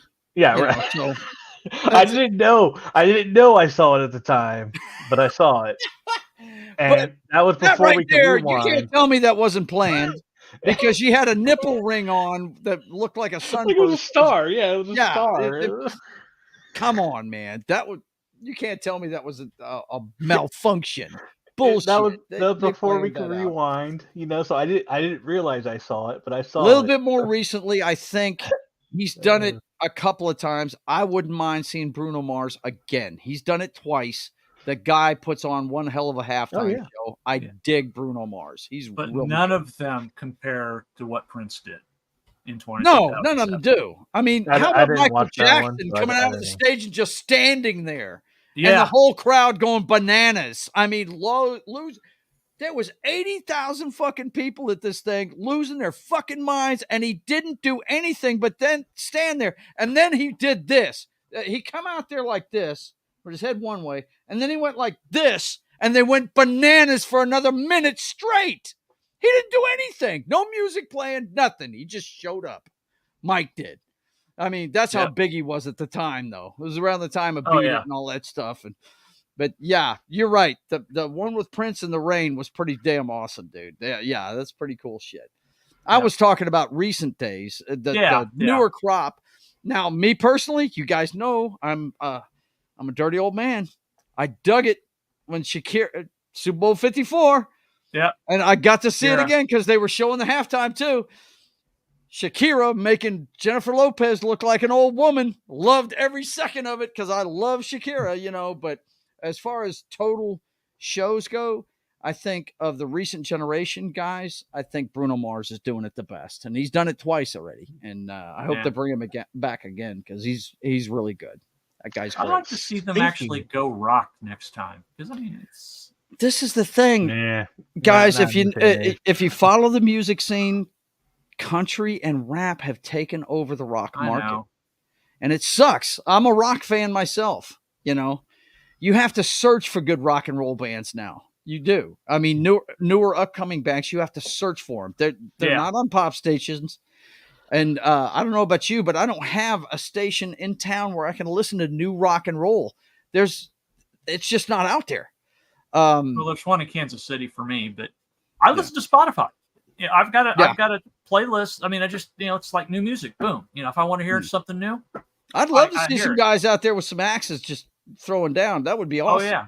It really would. But when her came out, she's good on the guitar. So when she was playing, I'm like, okay, I can dig this. That was cool. I did like that. That's the thing. Was that who that was? I didn't know who that was. That's her. Yeah. Yeah. I didn't know. I did see that guitar scene. I was like, oh crap, she's good. It's pretty. There was kind of a delay, so I was like a little unconvinced that she was actually playing. But well, one thing you got to give Bruno Mars, he was singing. Yeah. And you could tell because his mic was fucked up. That's the bad thing about it. His mic was jacked at the beginning of it. They fixed it by the second part of the show when he changed clothes. But, man, at the beginning of it, it was horrible. Yeah. So, but you got to give it to him. He was singing. He wasn't Milli Vanilli in it and fucking lip syncing or anything like that. He was out there. Last year's was pretty good. I think was last year's the night with Eminem and Dr. Dre and Snoop Dogg. Was that last year? Yeah, I think that was. Yeah. That one was not bad. I mean, that was enjoyable. But I mean, it's not my music. Speaking of Jennifer Lopez, what did you guys think of the Super Bowl commercials? Dude, the one with Jennifer Lopez was the best one. The Dunk Kings. That was awesome. That was awesome. Dunk Kings, loved it. Yeah. The Dunk. I didn't watch all of it because that was my body break. So there was a lot of commercials I missed, but I did see that. Here's what pissed me off. All the movie trailers they showed you a couple of seconds and said, go watch it on the internet. That's what they did with every fucking trailer. Yeah, the full trailer online now. That was really weird.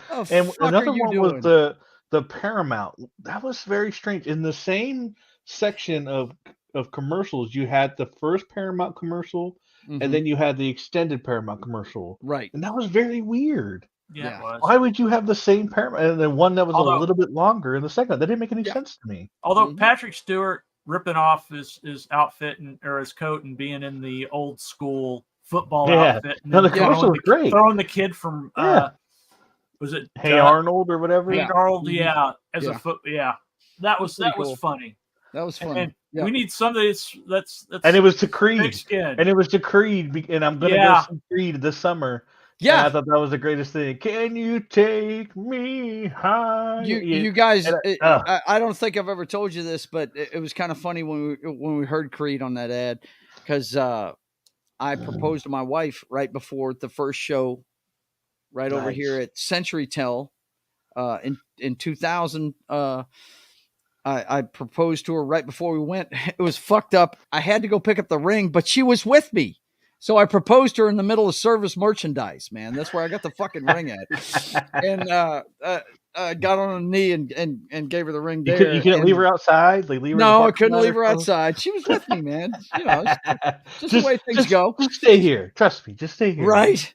But yeah, that was the first show at the CenturyLink, and it was Creed. I love Creed. I can't wait. I cannot wait. They're going on tour this summer. Is that right? Oh yeah. Yeah, and, I'm gonna see him. God, if they come here, I'm gonna have to go. Jiffy Lube Live, I will be there. It's fantastic. As long as Scott Stapp is singing, I'll be good with it. You know what I mean? Because that guy's the voice. You know, you gotta have that. Might be 3 Doors Down as well. So really, can't wait. I've seen them a few times. So I have not seen any of them. So I can't wait. Creed, I actually saw them before they even played in big arenas. I saw them when they were a bar band. Mm-hmm. You know, them and what was it? Five Finger Death Punches, I think is the name of that band. I saw them. Yeah.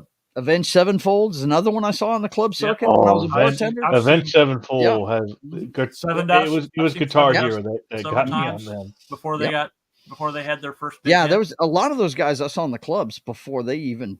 I tell you, the wildest concert one that we ever had at the Malibu Beach Club when I was working there. We had this alley in the back called Malibu Alley. You go to the concert, and then if you wanted to come in for drinks, they had a door you could come in if you had an ID during the show to get drinks. We had the fucking Insane Clown Posse there one time, and it was like there was a Kiss concert, man. These people all had face makeup and just fucking were out of their minds, dude. Juggalos it was a crazy. trip. The Juggalos are nuts, dude. They were, but you know, they weren't bad nuts. They were having a fucking great time. They were partying their asses off, man. Yeah, it was pretty cool. But anyway, okay. So, I think we've covered about everything about the Super Bowl. Did we want to talk anything else? What's your biggest impression of this season?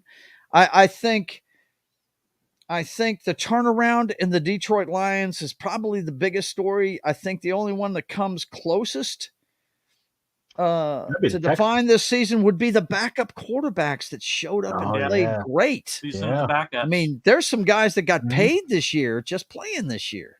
You know, we saw some great ones step off the bench and just and knock it out of the park. Who was that kid for the fucking Bengals stepped up for Joe Burrow? I can't remember that kid's name, but boy, he showed up. I don't know why I keep thinking McCarron, but that was. Of course, we know the Rocket Man changed teams and went to shit. I mean, he started off good with the Cardinals. Of course, they weren't winning, but it wasn't his fault. He was playing his ass off. That's the thing about the Cardinals, man. I've never understood it. They play their guts out every game. Jake Browning. Jake Browning. That's the kid. And dude, look, he's going to get paid.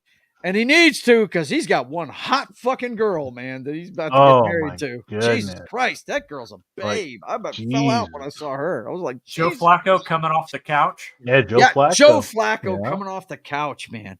I mean, the way he went out in Houston was pretty bad, but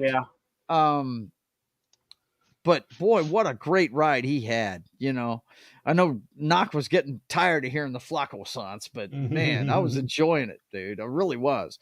But yeah, the Browns, I think, we didn't even talk about the Browns. They're set to make some noise, but I just don't know if Deshaun Watson is the guy that needs to be the trigger man for that team. You know what I'm saying? I don't think that's the guy. They sold the farm for Deshaun Watson. And I know they did. Okay. So hang on. Besides the negativity, right? If Deshaun Watson plays the way Deshaun Watson should, how do the Browns look next year? They look really fucking good, man. Yeah. I mean, their defense is. They got panted in one game. One game. That game against Houston. The rest of the time, didn't matter who the trigger man was. That defense kept him in games, man. Yeah. They did. They've got it on the defensive side. Defensive player of the year. Yes. Mr. Myles Garrett. Yes. No doubt. Defenses win championships. They do. But you've got to have offenses to go with. Oh, yeah. You've got to have an offense. You got to have that. Nowadays. Yeah. You cannot win a championship without a good defense. That's for sure. You've got to have a defense that can stop somebody. Now we had Gardner Minshew for the Colts. All the guy does is win. All he does is win. Win, no matter what. It's just just kind of. I mean, yeah, great season for the backup quarterback. So what? Really okay, so we got the Colts, right? We talked about the Jaguars a little bit. We talked about the Texans, the Colts with Anthony Richardson coming back from his concussion-filled year, right? Yeah. He's going to be the Colts quarterback next year. Yeah. What are we thinking? Jonathan Taylor will be there. He'll be healthy. Maybe. They've got to get him a quarterback coach that can teach him how to protect himself. That's number one. That's number one because it's obvious the guy can't take a punch. He was fantastic, but he couldn't. He got knocked out of 2 games just for running it in. He's young, and hopefully getting knocked out for an entire season will teach him. And I really liked him when he was with Florida.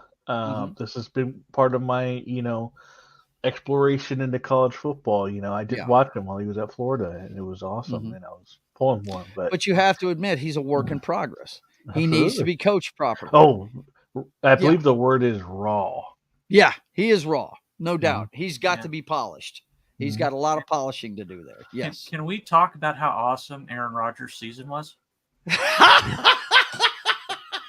The Jets jihadist is not here tonight, so we can talk about it all we want. Yeah, let's go back to the Jets. Yeah, let's do the Jets. Let's see. They got let's talk about the Jets. They got Garrett Wilson, right? You got a top flight wide receiver.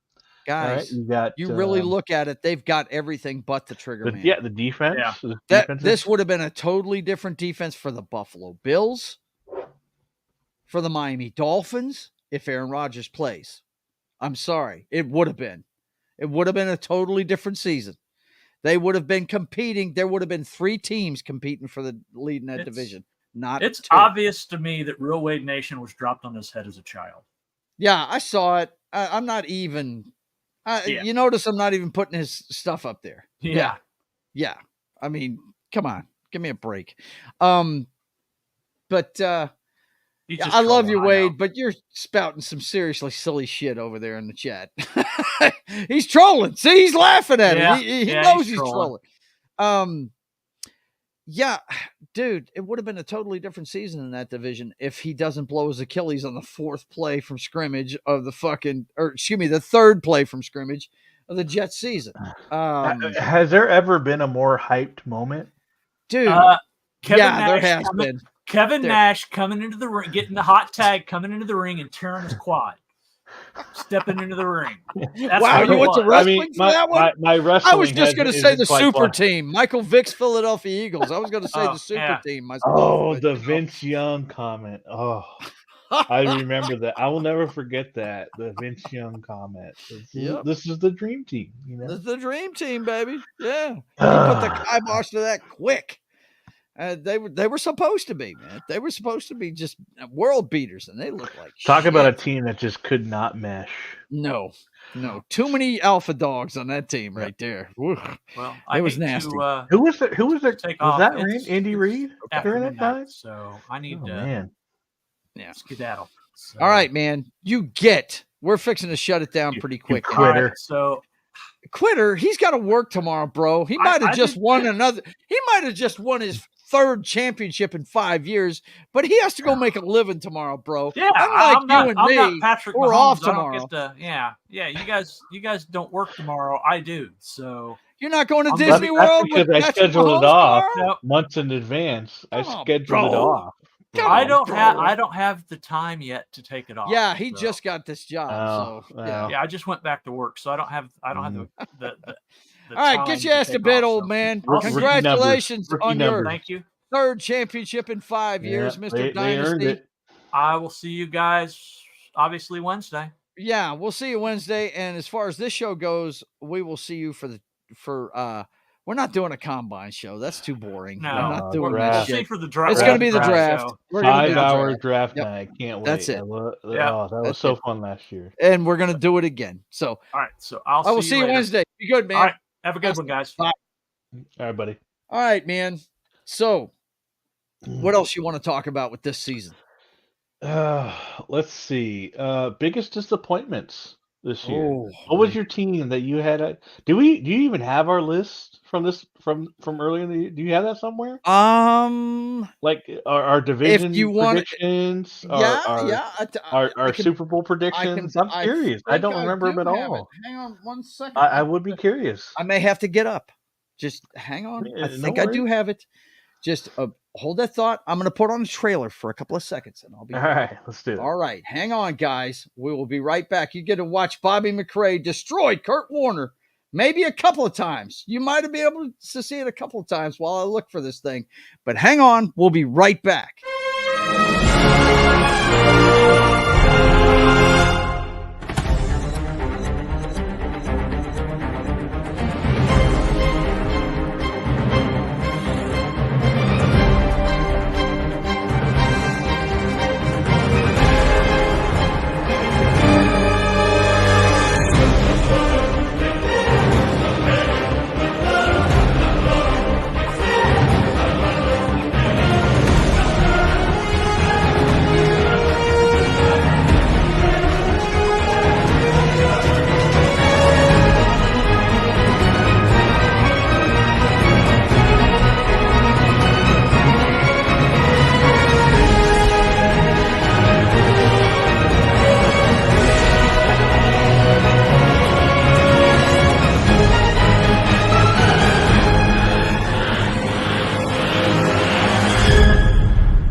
Took me a second, but here it is.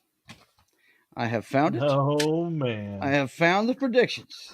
All right, boys and girls. Where do you want to start? You want to see? You want to hear the divisions and all it, the whole 9 yards? Let's start with division. Yeah, let's do the whole thing. NFC East.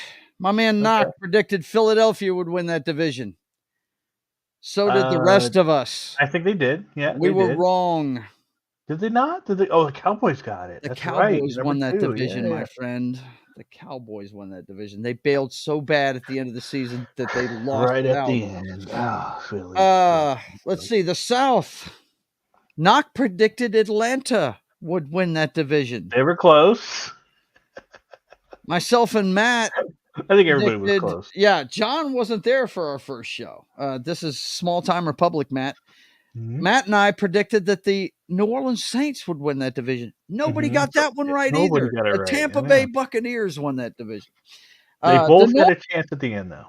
Got to give credit to Knock. Here's his first one right. He predicted that the Detroit Lions would win the NFC North. And so did Matt. Matt tied you on that one. He said it. I said the Vikings would win it, and boy, was I wrong. Cousins got hurt. How bad is that guy snake bit? He was having the fucking career. Oh yeah, they were doing until he fucking blew out his. Was it his ankle or his knee? What I can't remember exactly what. Then they brought in what's his name? And the Rocket Man. Like 2 games. Yep. They got him from Arizona. Yep. Oh. Mm-hmm. Okay, so Knock predicted that Seattle would win the West, which myself and Matt were like, "You're high. San Francisco's winning that division again." Yeah, I don't know what I don't know what it was that offseason. Well, I wasn't feeling the 49ers. The year before, I was all for I predicted 49ers Bills the year before. Right. And I just, for some reason, I just wasn't feeling, but I fell off that bandwagon pretty quickly. That's how it played out. We each got one division. Well, actually, Matt got 2 of them right. He picked Detroit and San Francisco. So you and I got one right. I got San Francisco right. You got Detroit right. AFC, the AFC champions. Knock picked the New York Jets. Look. And hey, that's not a bad pick. I'm telling you, it would have been a totally different season if this guy doesn't blow his Achilles on the third play of the Rodgers. season. Rodgers. Yeah. Myself and Matt picked Buffalo, and that played out. They did barely, but it did. But it took the last game of the season to do it, right? Mm-hmm. They beat the Dolphins in the last game of the season. Knock picks Tennessee to win the South. None of us knew how good this kid C.J. Stroud was going to be. None of us did. No way. Because myself and Matt picked Jacksonville again. We figured they were going to repeat, right? The North, Matt, myself, and Knock all picked the fucking Bengals to win that division. Yeah, once again, there you go. Quarterback getting destroyed. Yeah, that destroyed totally changes the season, right?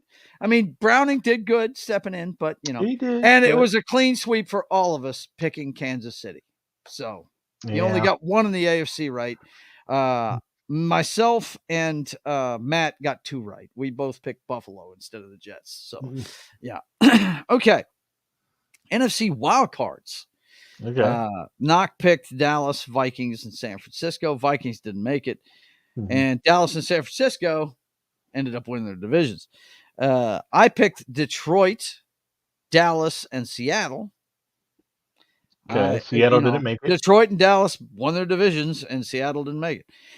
Matt picked Dallas, the Vikings, and Seattle. So actually, I mean, all of us were wrong. This is just a testament to how the quarterback got beat up this year. Yes, they did. I mean, the quarterbacks got beat up. And look, I put that solely on the speed of the game, and it's going to happen every year going forward. The more this game changes, the more guys learn how to fine tune their bodies. I mean, this game is just going to get faster and faster, and these quarterbacks. It's going to turn into NFL blitz, is what you're saying. Yes, pretty much. These guys are going to be, playing for their lives, pretty much.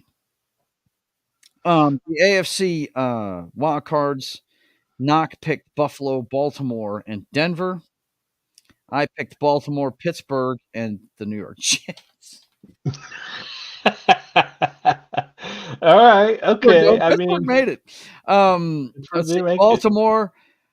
Matt picked Baltimore, the Chargers, and Miami. So he did. If Denver had beaten the Texans in that game, I think that the Denver could have made it in the wild card. Yeah, they could have. Hey, that was the game that broke it. The Seahawks should have made it too. When they lost down the stretch to who was it they lost to? And they shouldn't have lost to that team either. I can't remember. The Rams, right? I know they could have been the Rams game. Yeah, could have been the Rams game. Okay, Super Bowl prediction. Knock picked the Buffalo Bills versus the Detroit Lions. I was close. Yeah, I was pretty close. He was close. Yeah. And you picked Buffalo to win it. Yeah. I picked the Cincinnati Bengals versus the San Francisco 49ers. As a matter of fact, I'm the only guy that picked one of the Super Bowl participants this year. Did you pick the 49ers to win, though? No, I picked the Cincinnati Bengals to beat the brakes off them. All right. So we'll give you 1 point. So the AFC won it, so I got the right conference. You know? We all picked that conference, though. You picked Buffalo, and Matt picked the Cincinnati Bengals versus the Philadelphia Eagles, and he picked Cincinnati. Yeah, still had faith in the Eagles. There you go. So there's the predictions. I actually picked one of the teams that was going to be in the Super Bowl. I lost faith. Yeah, I got to tell you, it's not going to happen this next year. I can tell you that much. But I for whatever reason, I had lost faith in the 49ers because the year before, man, I was all in on the 49ers, and for whatever reason, I don't know what it was, but I didn't feel like the 49ers were going to do as well. Do it this year? Yeah, but they did. That team is they've got the formula, man. They could have won it tonight. They could have. It just wasn't their day. Was not. I kind of thought it wasn't. What do you do, man? What do you do? I mean, like when they got the muffed punt, when the muff punt happened, I said, "Yeah, it's not their night." That's just there's nothing. I mean, you can't do anything about that. That's the football god saying, "Okay, it's not your day. I'm sorry, but it's just not your day." It's. But you have to go in this off season and do something. Yeah. I mean, and what I don't do anything on the offensive side of the ball at all. If anything, you've got to do something on the defensive side, maybe, because they were susceptible to the run this year. They were. But in this game, on them. I mean, look at what Baltimore did to that team. That unstoppable juggernaut of a team, the 49ers, when they ran into Baltimore destroyed that fucking bunch of dudes. They did. They wrecked them. And they did it with a running game. So, But if Baltimore had played them in this game, I don't think it would have been the same. Yeah. Because everyone thought it was like, oh, man, you just run on the 49ers. And to their credit, and what did they do? Pacheco didn't have a big night. No. He didn't. He had a few. It was Patrick Mahomes got them where they needed to go tonight. And they had his number most of the night, too. I mean, early on, he was getting destroyed. They weren't letting him do shit. So, I mean, what do you do? Shanahan's the right coach. And you can't get rid of Purdy. You can't get rid of him. He's proven he can drive the fucking car. And you look at look at the Lions. What do you do with them? Defense. It's defense for them. You could see defense for sure. What do you do with the offense? Well, keep rolling. They're scoring points. It's not like they got shut down or anything. Right. I mean, God, they were up on San Francisco by 17 points at halftime. I mean, come on, man. Yeah, the defense failed them in that one. That and you know what I'm going to get into there. I know you don't want to hear it, but it's the truth. He can gamble all he wants during the regular season. But when it comes down to the big games, you have got to fucking pick you've got to pick the times you're going to do that. You can't do it every time. Because if people know you're going to do it every time, the Niners don't do that on a regular basis. When they did it tonight, they didn't expect them to do it, and they got it done. Right? You know what I'm saying? Coming down to the stretch of the game, they went for it on fourth down in the red zone. Right? I didn't agree with it. I thought they should have kicked the field goal to tie it. Right? But they got it, and then they got the touchdown. It's because they don't do it all the time. When you do it all the time, teams are getting ready for you to do it every fucking time. Every time they're going to be ready for it. You know what I'm saying? Mm-hmm. Yeah. So when it comes down to stretch, Dan Campbell has even admitted in friggin' interviews since that game that I made a mistake on a couple of those calls. I should have gone for a field goal on at least one of them. He said that, so he needs to shore things up as far as his play calling in crucial situations. And yeah, they got to shore up the defense. when it comes to what other playoff teams could have gone further this year. I mean, the Buccaneers looked good. The Buccaneers looked good this year. They need a running back, though. They need a running back in the worst way. They really do.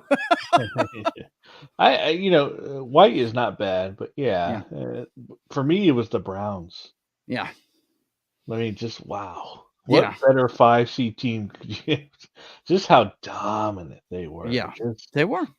Oh, it was insane. And then the Houston Texans sent them home packing. Yeah. That's because the old man showed his age. Oh, Joe Flacco, he showed his age. But, they need a solid trigger man. They really do. One that's not made of glass, where they're going to have to – how many quarterbacks did they start this year? It was like 4, wasn't it, altogether? 4 or 5, yeah. Pretty sure that it was a revolving door. I don't know who got Coach of the Year. I didn't watch the NFL Honors Show. Did you? No, I don't care for that. I don't know who got Coach of the Year. Let me look it up real quick. But it should have been the guy from the Browns. I'm pretty sure. I think so. I know Flacco got comeback player. I think Flacco got comeback player of the year, which he should have. He should have. He was doing a great job at it. Let me see. It was between him and Damar Hamlin. NFL. It's Damar Hamlin, please. Yeah. Coach of the, not taking anything away from the kid, but he wasn't a big time player before. It wasn't a factor. That happened. Coach of the Year. Here we go. NFL Coach of the Year. Stefanski. Yeah, it was Stefanski. Yep. It sure was from the Browns. And he should have been, because you want to talk about a turnstile at quarterback. That's what he had to deal with this year. He did a great job.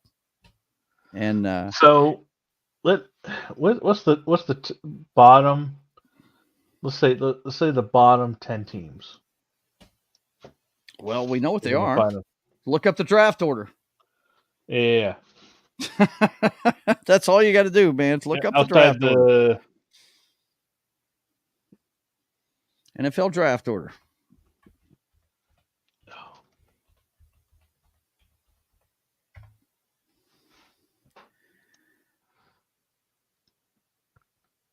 Let's see.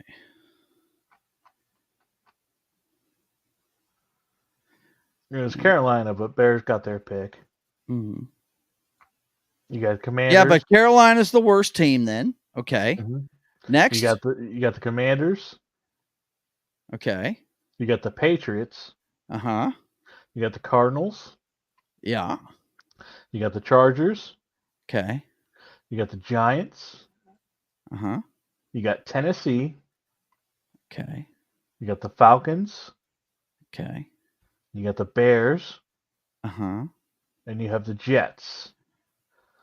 So here's my question. Okay. Of those 10, who do you see having a Texans-like season? Coming out of nowhere, making the right picks, getting everything done. You got to look at the organization. Which organizations are the best? Mm-hmm. The way right off the bat, it's got to be the Jets for me.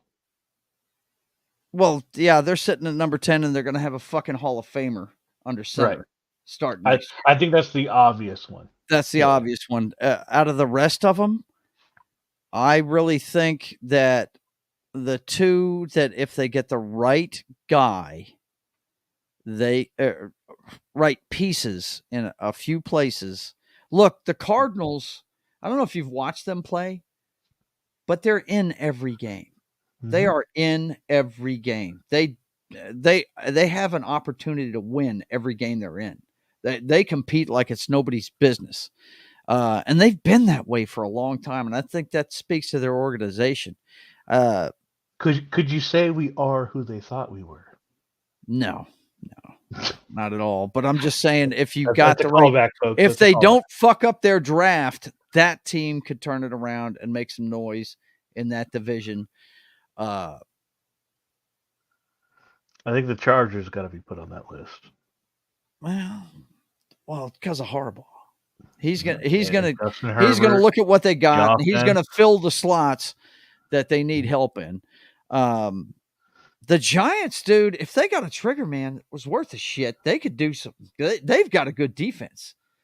You know what I mean? Hell, they got some halfway decent play out of what's the Italian guy's name with the fucking gangster fucking agent?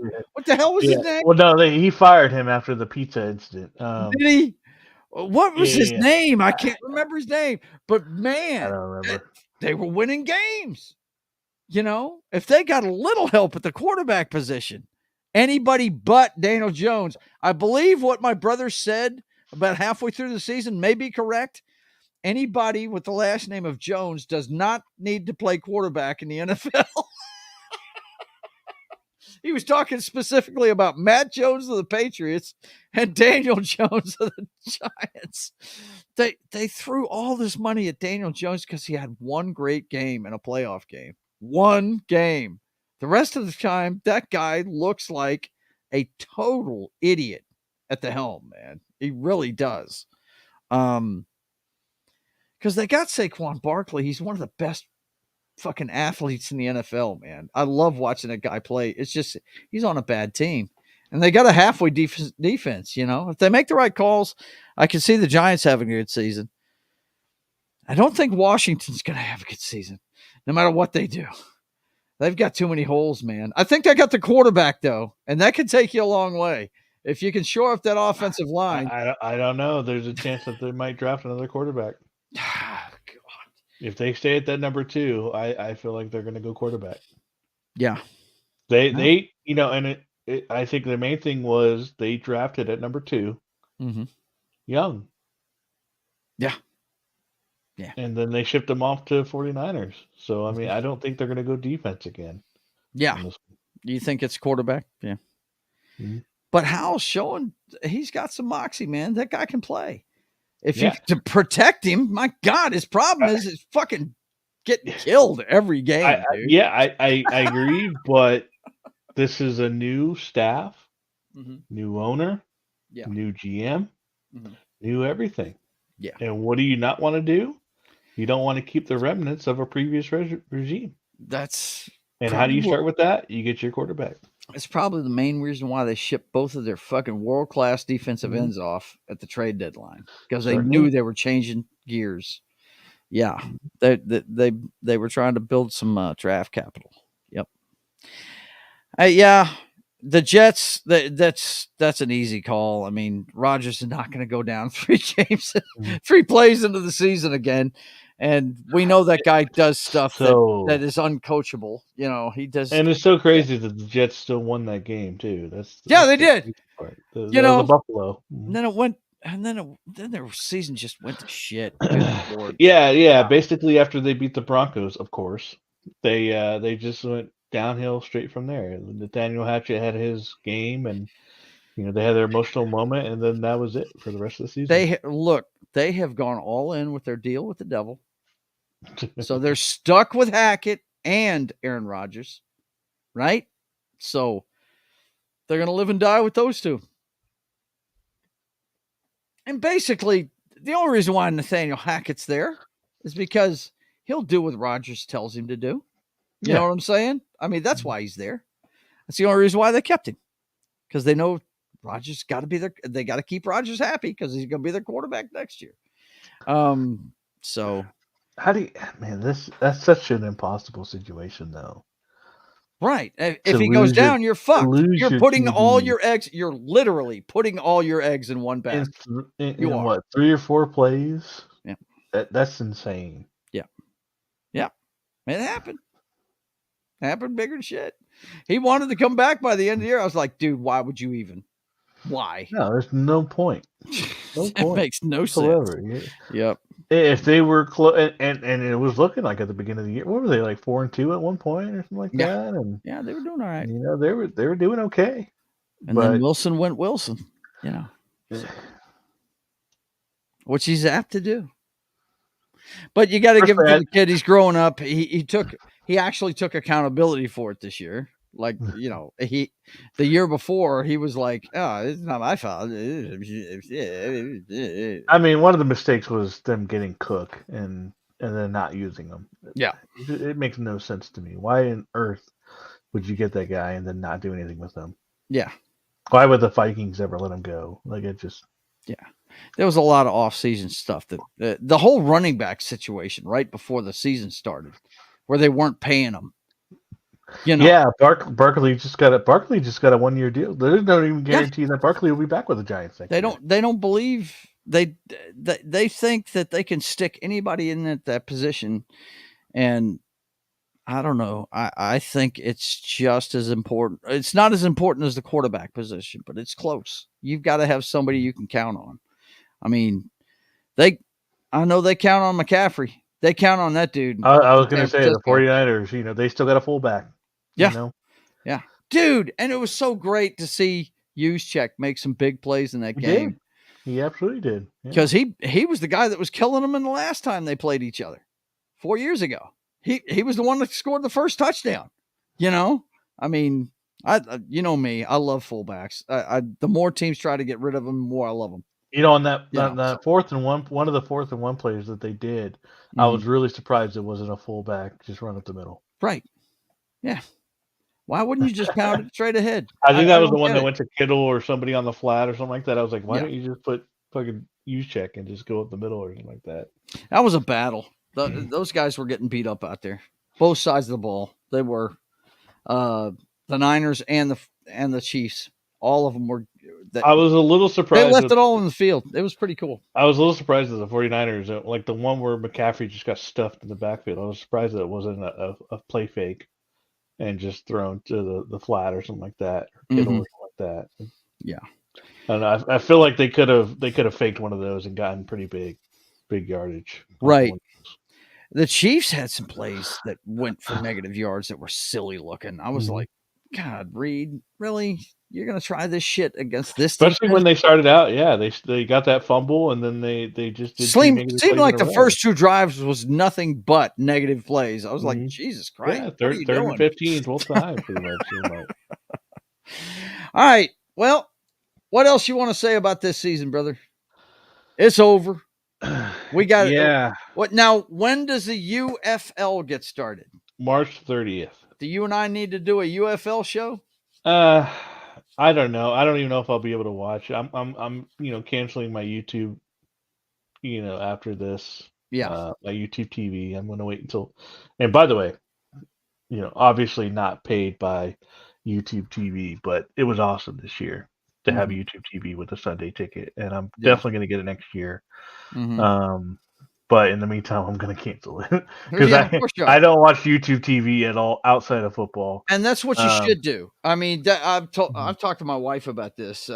We pay for several streaming services, and I'm like, look, we need to just keep stuff we watch on a regular basis. Everything else, we need to just get for like a month and stream what we're looking for and be done with it and cancel it. Yeah, that's right. You're exactly right to do what you're doing. If this is the model going forward for these streaming services or whatever, that's what you should do. Okay, you get my $10 this month. I'm going to watch what I want and then I'm done. Thank you. Appreciate your time. Yeah, but I think if I'm not mistaken, I think UFL is still with the XFL format, or it might be on Disney Plus. Maybe. I know Fox is covering them. Let me. And Fox is in control of the Disney umbrella. So yeah, I don't know. I'm gonna try alternative ways to see it outside of YouTube TV. So I'm gonna try to watch it for sure. Yeah, some way or the other. But no, here we go right here. This all you have to do is go to theufl.com, and you will see what's going on with them. And the first thing you see on their website is the schedule release, and then you see The Rock sitting on a panel with what's my punter's name here? What the guy with the radio show? Pat McAfee is sitting next to him, and Kirk Herbstreit. They're all in a set of College Game Day talking about the UFL. So yeah, there's the teams. Yeah, it's going to be the 2 champion teams playing each other week 1. Really? Yeah, the winner of Brahmas, the USFL. Or excuse me, the Stallions. Who are they playing? It's the Stallions versus the Arlington Renegades. Were the 2 champions for each conference. Okay, these 2 right now. Okay. Yeah. So they're going to play each other. Yeah. I might try to go to a DC Defender game. They lost to the Arlington Renegades, who were like 5-7 last year. It was dumb. But you got the St. Louis Battlehawks, who have a huge crowd. Dude, why did they ever move the Rams? That's just bizarre to me.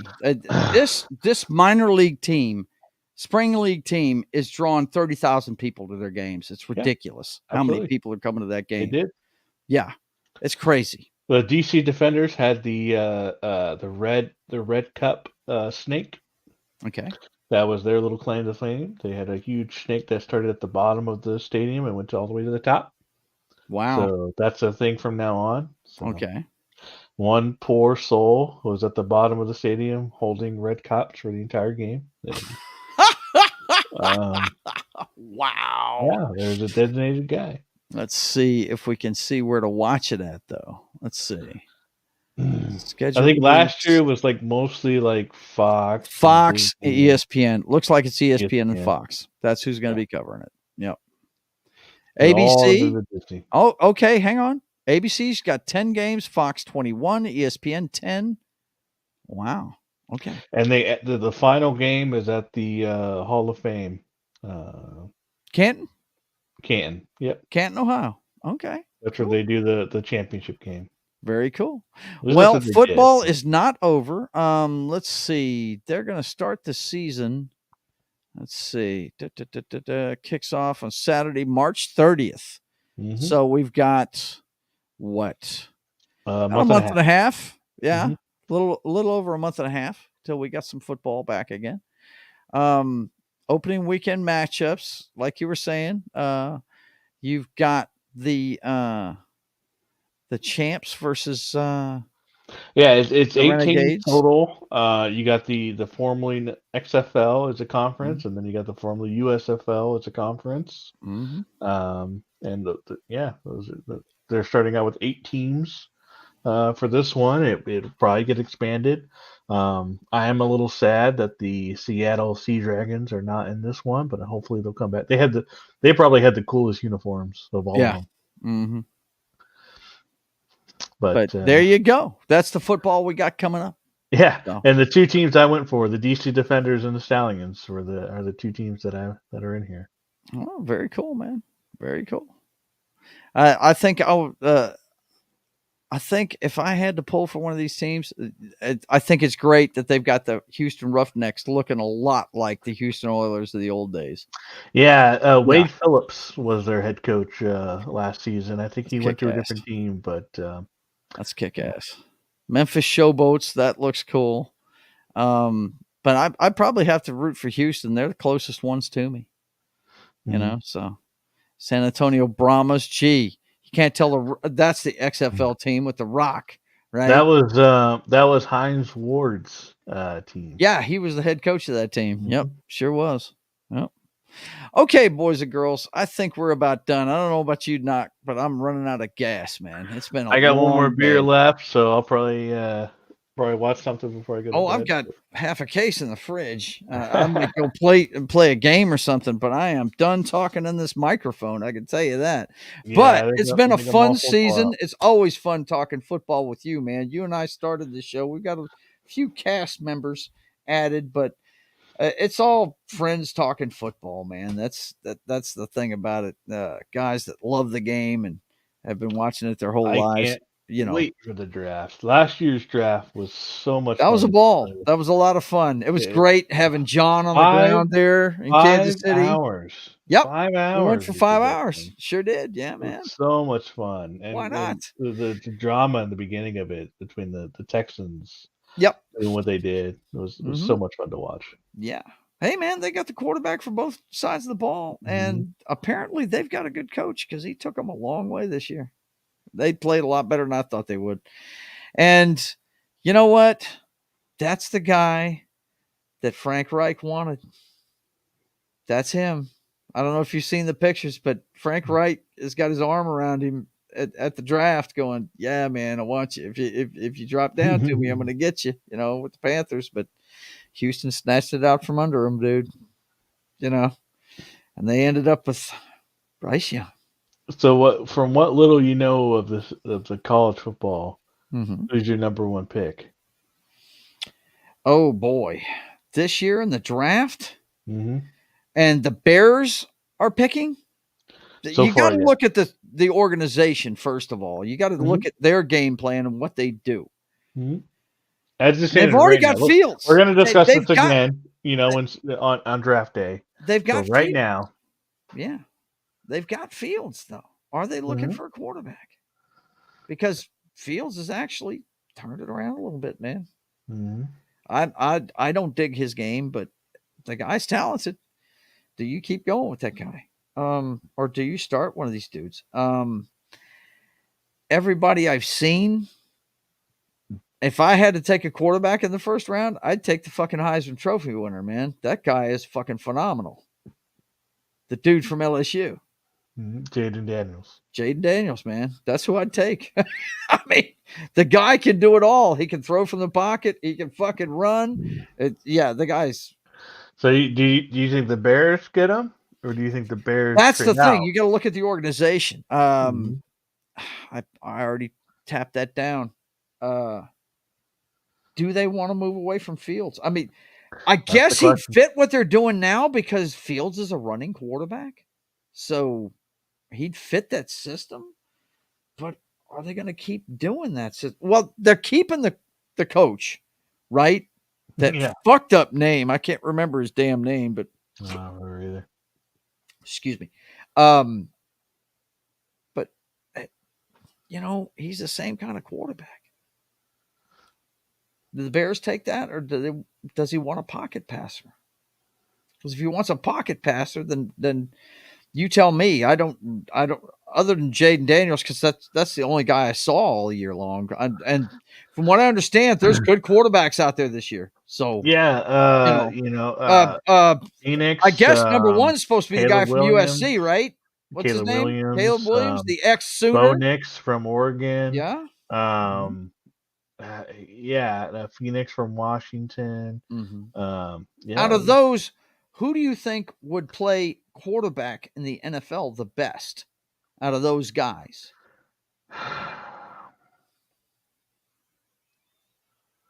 Is it Caleb Williams? I think no. When I saw Caleb Williams crying to his mama up in the stands when they lost, and then they lost like 5 games to end the season. No.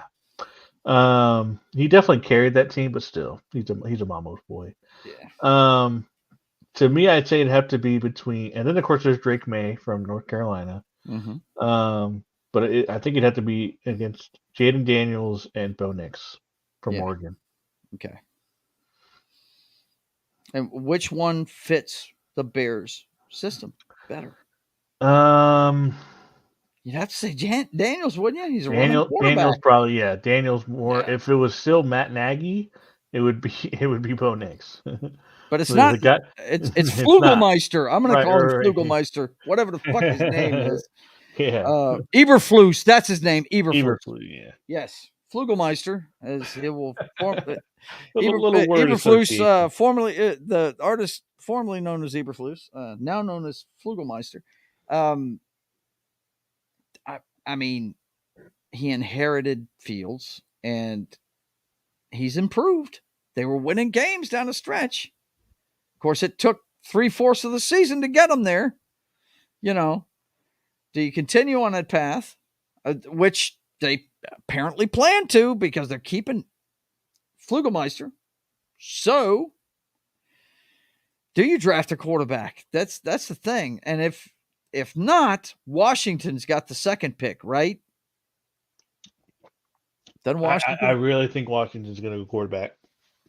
Yeah. So if they go quarterback, who's coming in there?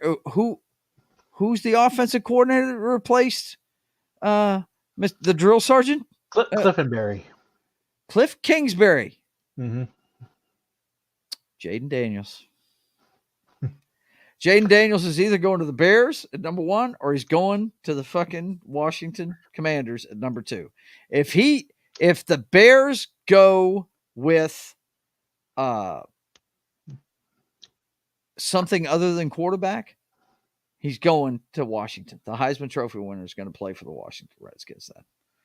Because Cliff Kingsbury's the guy that they hired to coach the fucking dwarf in Arizona.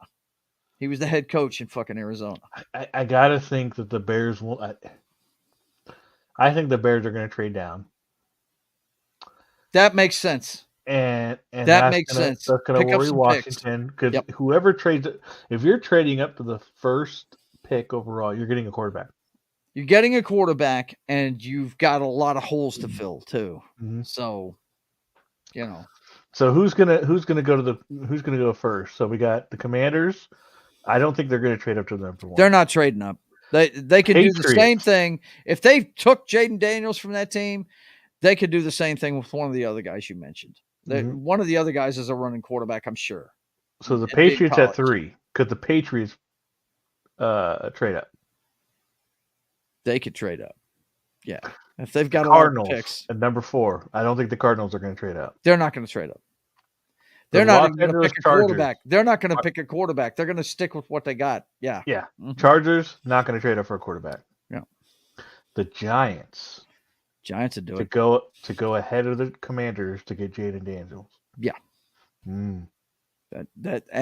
That's a running. That's a team that's using a running quarterback system with Daniel Jones. You want to talk about an upgrade? Ooh, Titans. The Titans at number 7. Could they trade up? Who knows? Do they give up on Will Levis? They're going to do. Who's their head coach? You got to look at the organization, bro. Because if Vrabel was still there, no, they're not trading up to get a fucking quarterback. They'll just take a pocket passer when they get him in that first round. Okay. The Falcons with Morris. Do they trade up?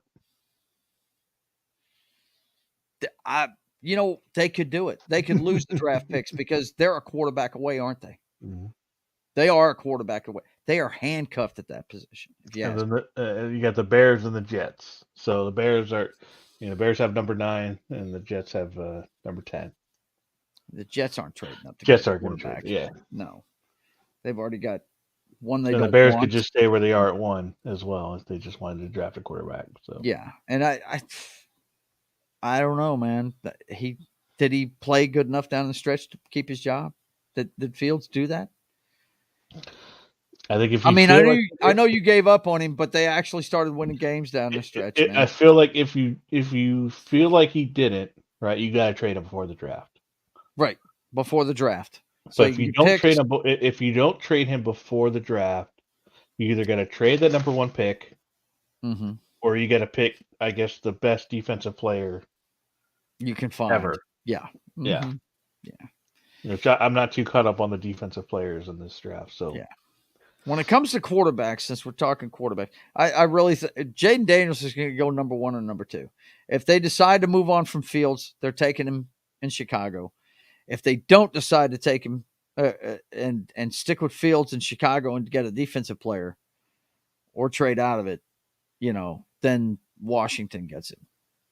But just depends on whoever trades with them, what they want. I think Jaden Daniels goes in the first 2 picks, though, because that guy's phenomenal. Watched him a lot this year, and he is phenomenal. He really is. He is, but I think that the draft is going to be, Drake May and Caleb Williams. I don't think Jaden Daniels is in the top 3. And that's silly to me. That is so silly to me.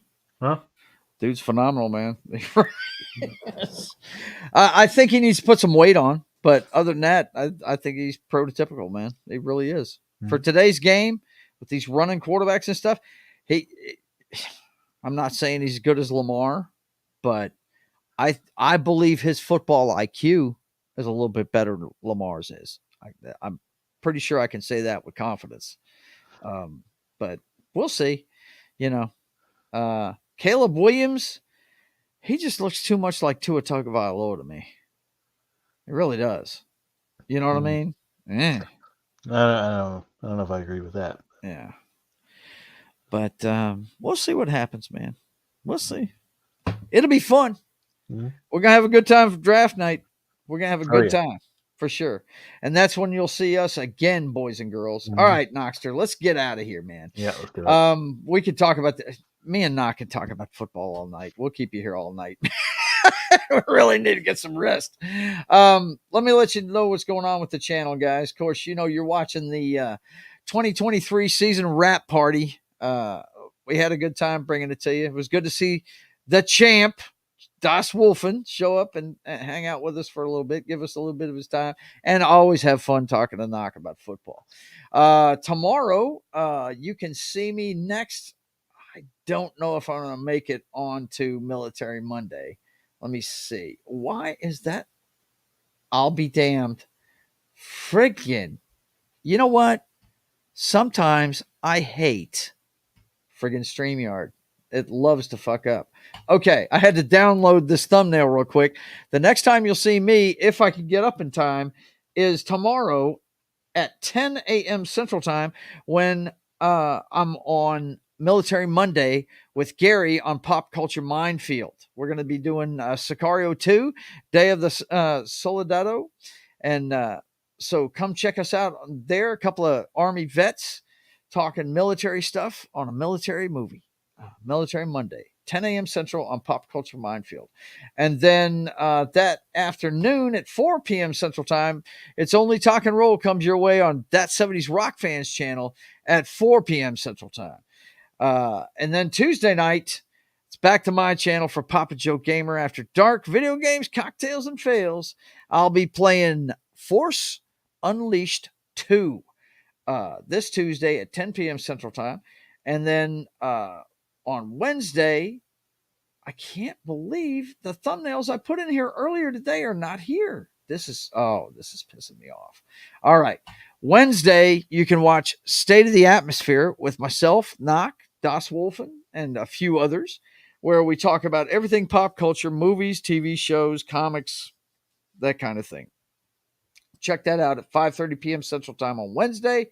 And then later on that night, you can watch Das Wolfen on Pop Culture Minefield's channel as he plays Pal World. He's bouncing back and forth between Uncharted and Pal World on Wednesdays, and he'll be playing Pal World this week at 8 p.m. Central Time, shortly after State of the Atmosphere. And he also plays, let's see, he's got a poll up right now on Twitter, X, whatever the hell you call it right now. I think the games he had on there, what were they, Knock? It was Detroit Become Human was I pick. Right. I picked Last of Us 1. I picked Last of Us 1. I picked the Walking Dead Telltale game because I've never seen that game. So I picked that one.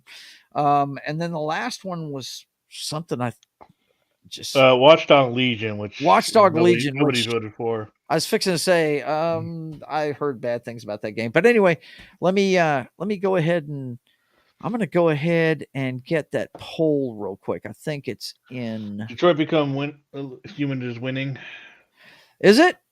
It is. Okay. Yeah. All right. Hang on one second. I think I can find it. Game. I think he put it up. Yeah, there it is right there.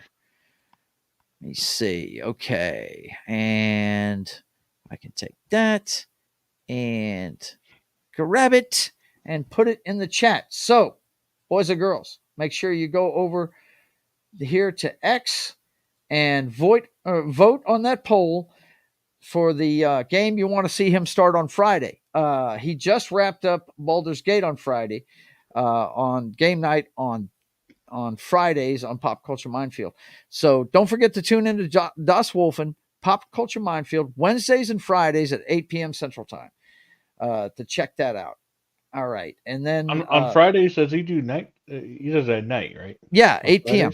Yeah. You should go check him out on Fridays. I'm at work, or I'd be on there. If he does Detroit Become Human, I might have to join him. Yeah, there you go. And then Friday, right before I go to work that night, I do Sketching the Privateer, the story of America's Pirate Patriot, bringing my passion project to life. I've been writing it for 20 years, and now I'm doing the inks on the first issue. So come check that out. I do it for about an hour on Fridays at 1 p.m. Central Time. And then this Sunday is the first post NFL Sunday, and we've got a new lineup. starting at 5 p.m. Central Time. You can watch Highlander and me get together for the Brothers Hack the Matrix. It's the clown show that is 2024, brought to you through today's headlines. So come check that out at 5 p.m. Central Time.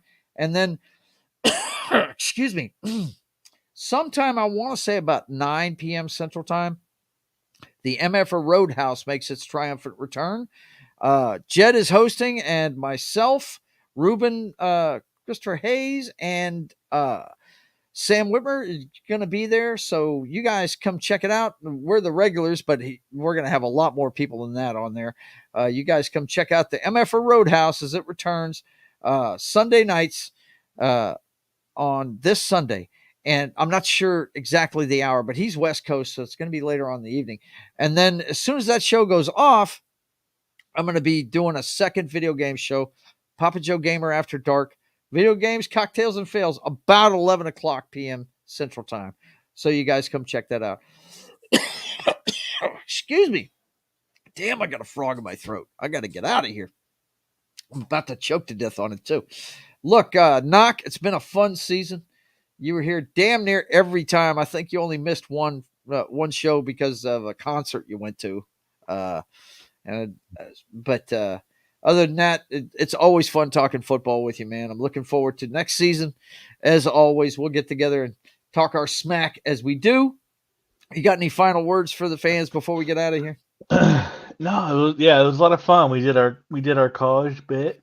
That was very fun. I've been having a lot of fun getting into college. I've only been into college for the last 2 years, really. Yeah. And the next year, you're gonna have a ball with that 12-team playoff. It's gonna be so much fun. The top 25 is really gonna matter.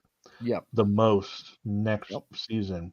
Because that's going to dictate who has the best chance to make the top 12. And you know what? I predict this now. There's going to be a 13th team bitching that they were left out. Oh, yeah. Yeah. There's always going to be, that's always going to be a thing. Yep. But yeah, no, a lot of teams. It's going to be interesting to see what happens with Alabama. It's going to be interesting to see what happens with Washington. It's going to be interesting to see what happens with Michigan. Michigan turned it over to their. A lot of teams losing their coaches. There was just as big a carousel in college ranks as it was in the NFL. The teams that looked really good, Arizona.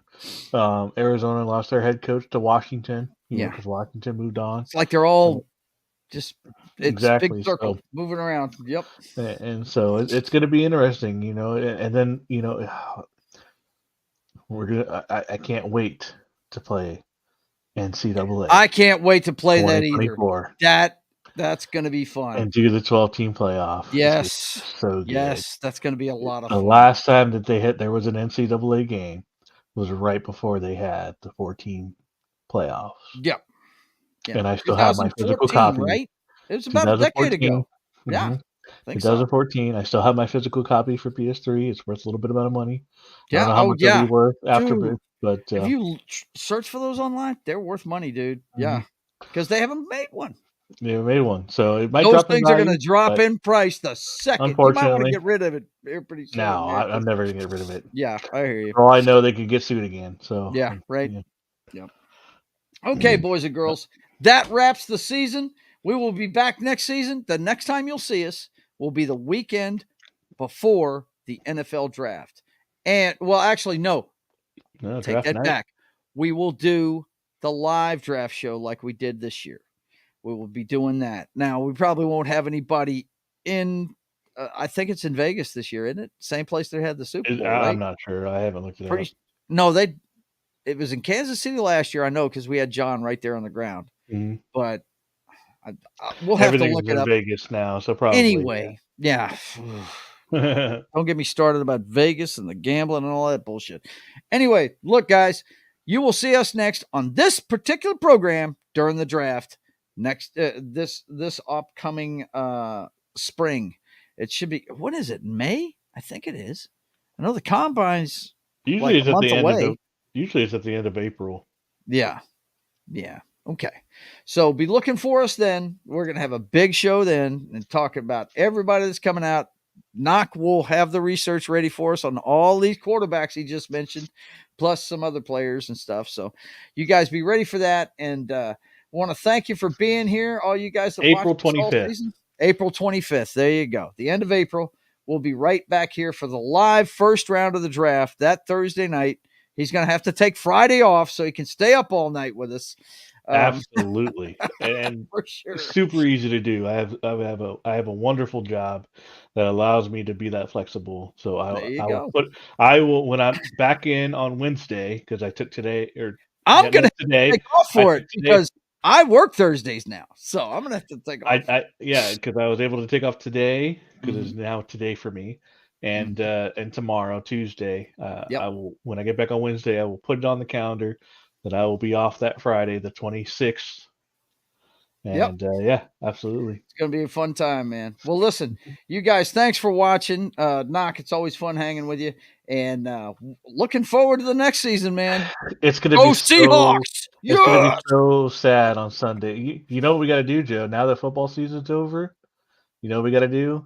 We got to bring back the knock list. I'm going to need some stuff. You're going to need some stuff. Well, you've got some stuff. You need to I have a list. We'll have to go over it. Well, that's what we need to do. We need to. We'll do that at the end of the show this week on Stay the Atmosphere. If you guys don't know what we're talking about, we were us elderly folk on Stay the Atmosphere. We're showing Knox some of the greats from the years past, kind of thing. So it's been on hiatus for a little bit because of football season. Because you ain't got time to watch movies. Yeah. The last thing I watched was the Christmas stuff. Yep. Scrooge. Which is great. What was it? Miracle on 34th Street. Yeah. 34th Street. Mm-hmm. Yeah. And then what's the one with Jimmy Stewart? Your new favorite actor? Was that Stewart? Yeah. James Stewart. Was that the one with James Stewart? Jimmy Stewart is in It's a Wonderful Life. It's a Wonderful Life. I watched that one too. That's what I was thinking. I was trying to remember the name. Yep. Those were the one that's on every other channel on a loop on Christmas time. Yeah. Exactly. I had to watch it during then. Yes. Yeah. Mm-hmm. Yeah. Okay, boys and girls. We will see you this Wednesday and be looking for the knock list to make its return and everything. But as far as this show goes, you'll see us again on April 25th for the draft. And that is a wrap on this season. Make sure you wrap that rascal. Don't get in trouble. And until we see you again, keep on keeping on. God bless.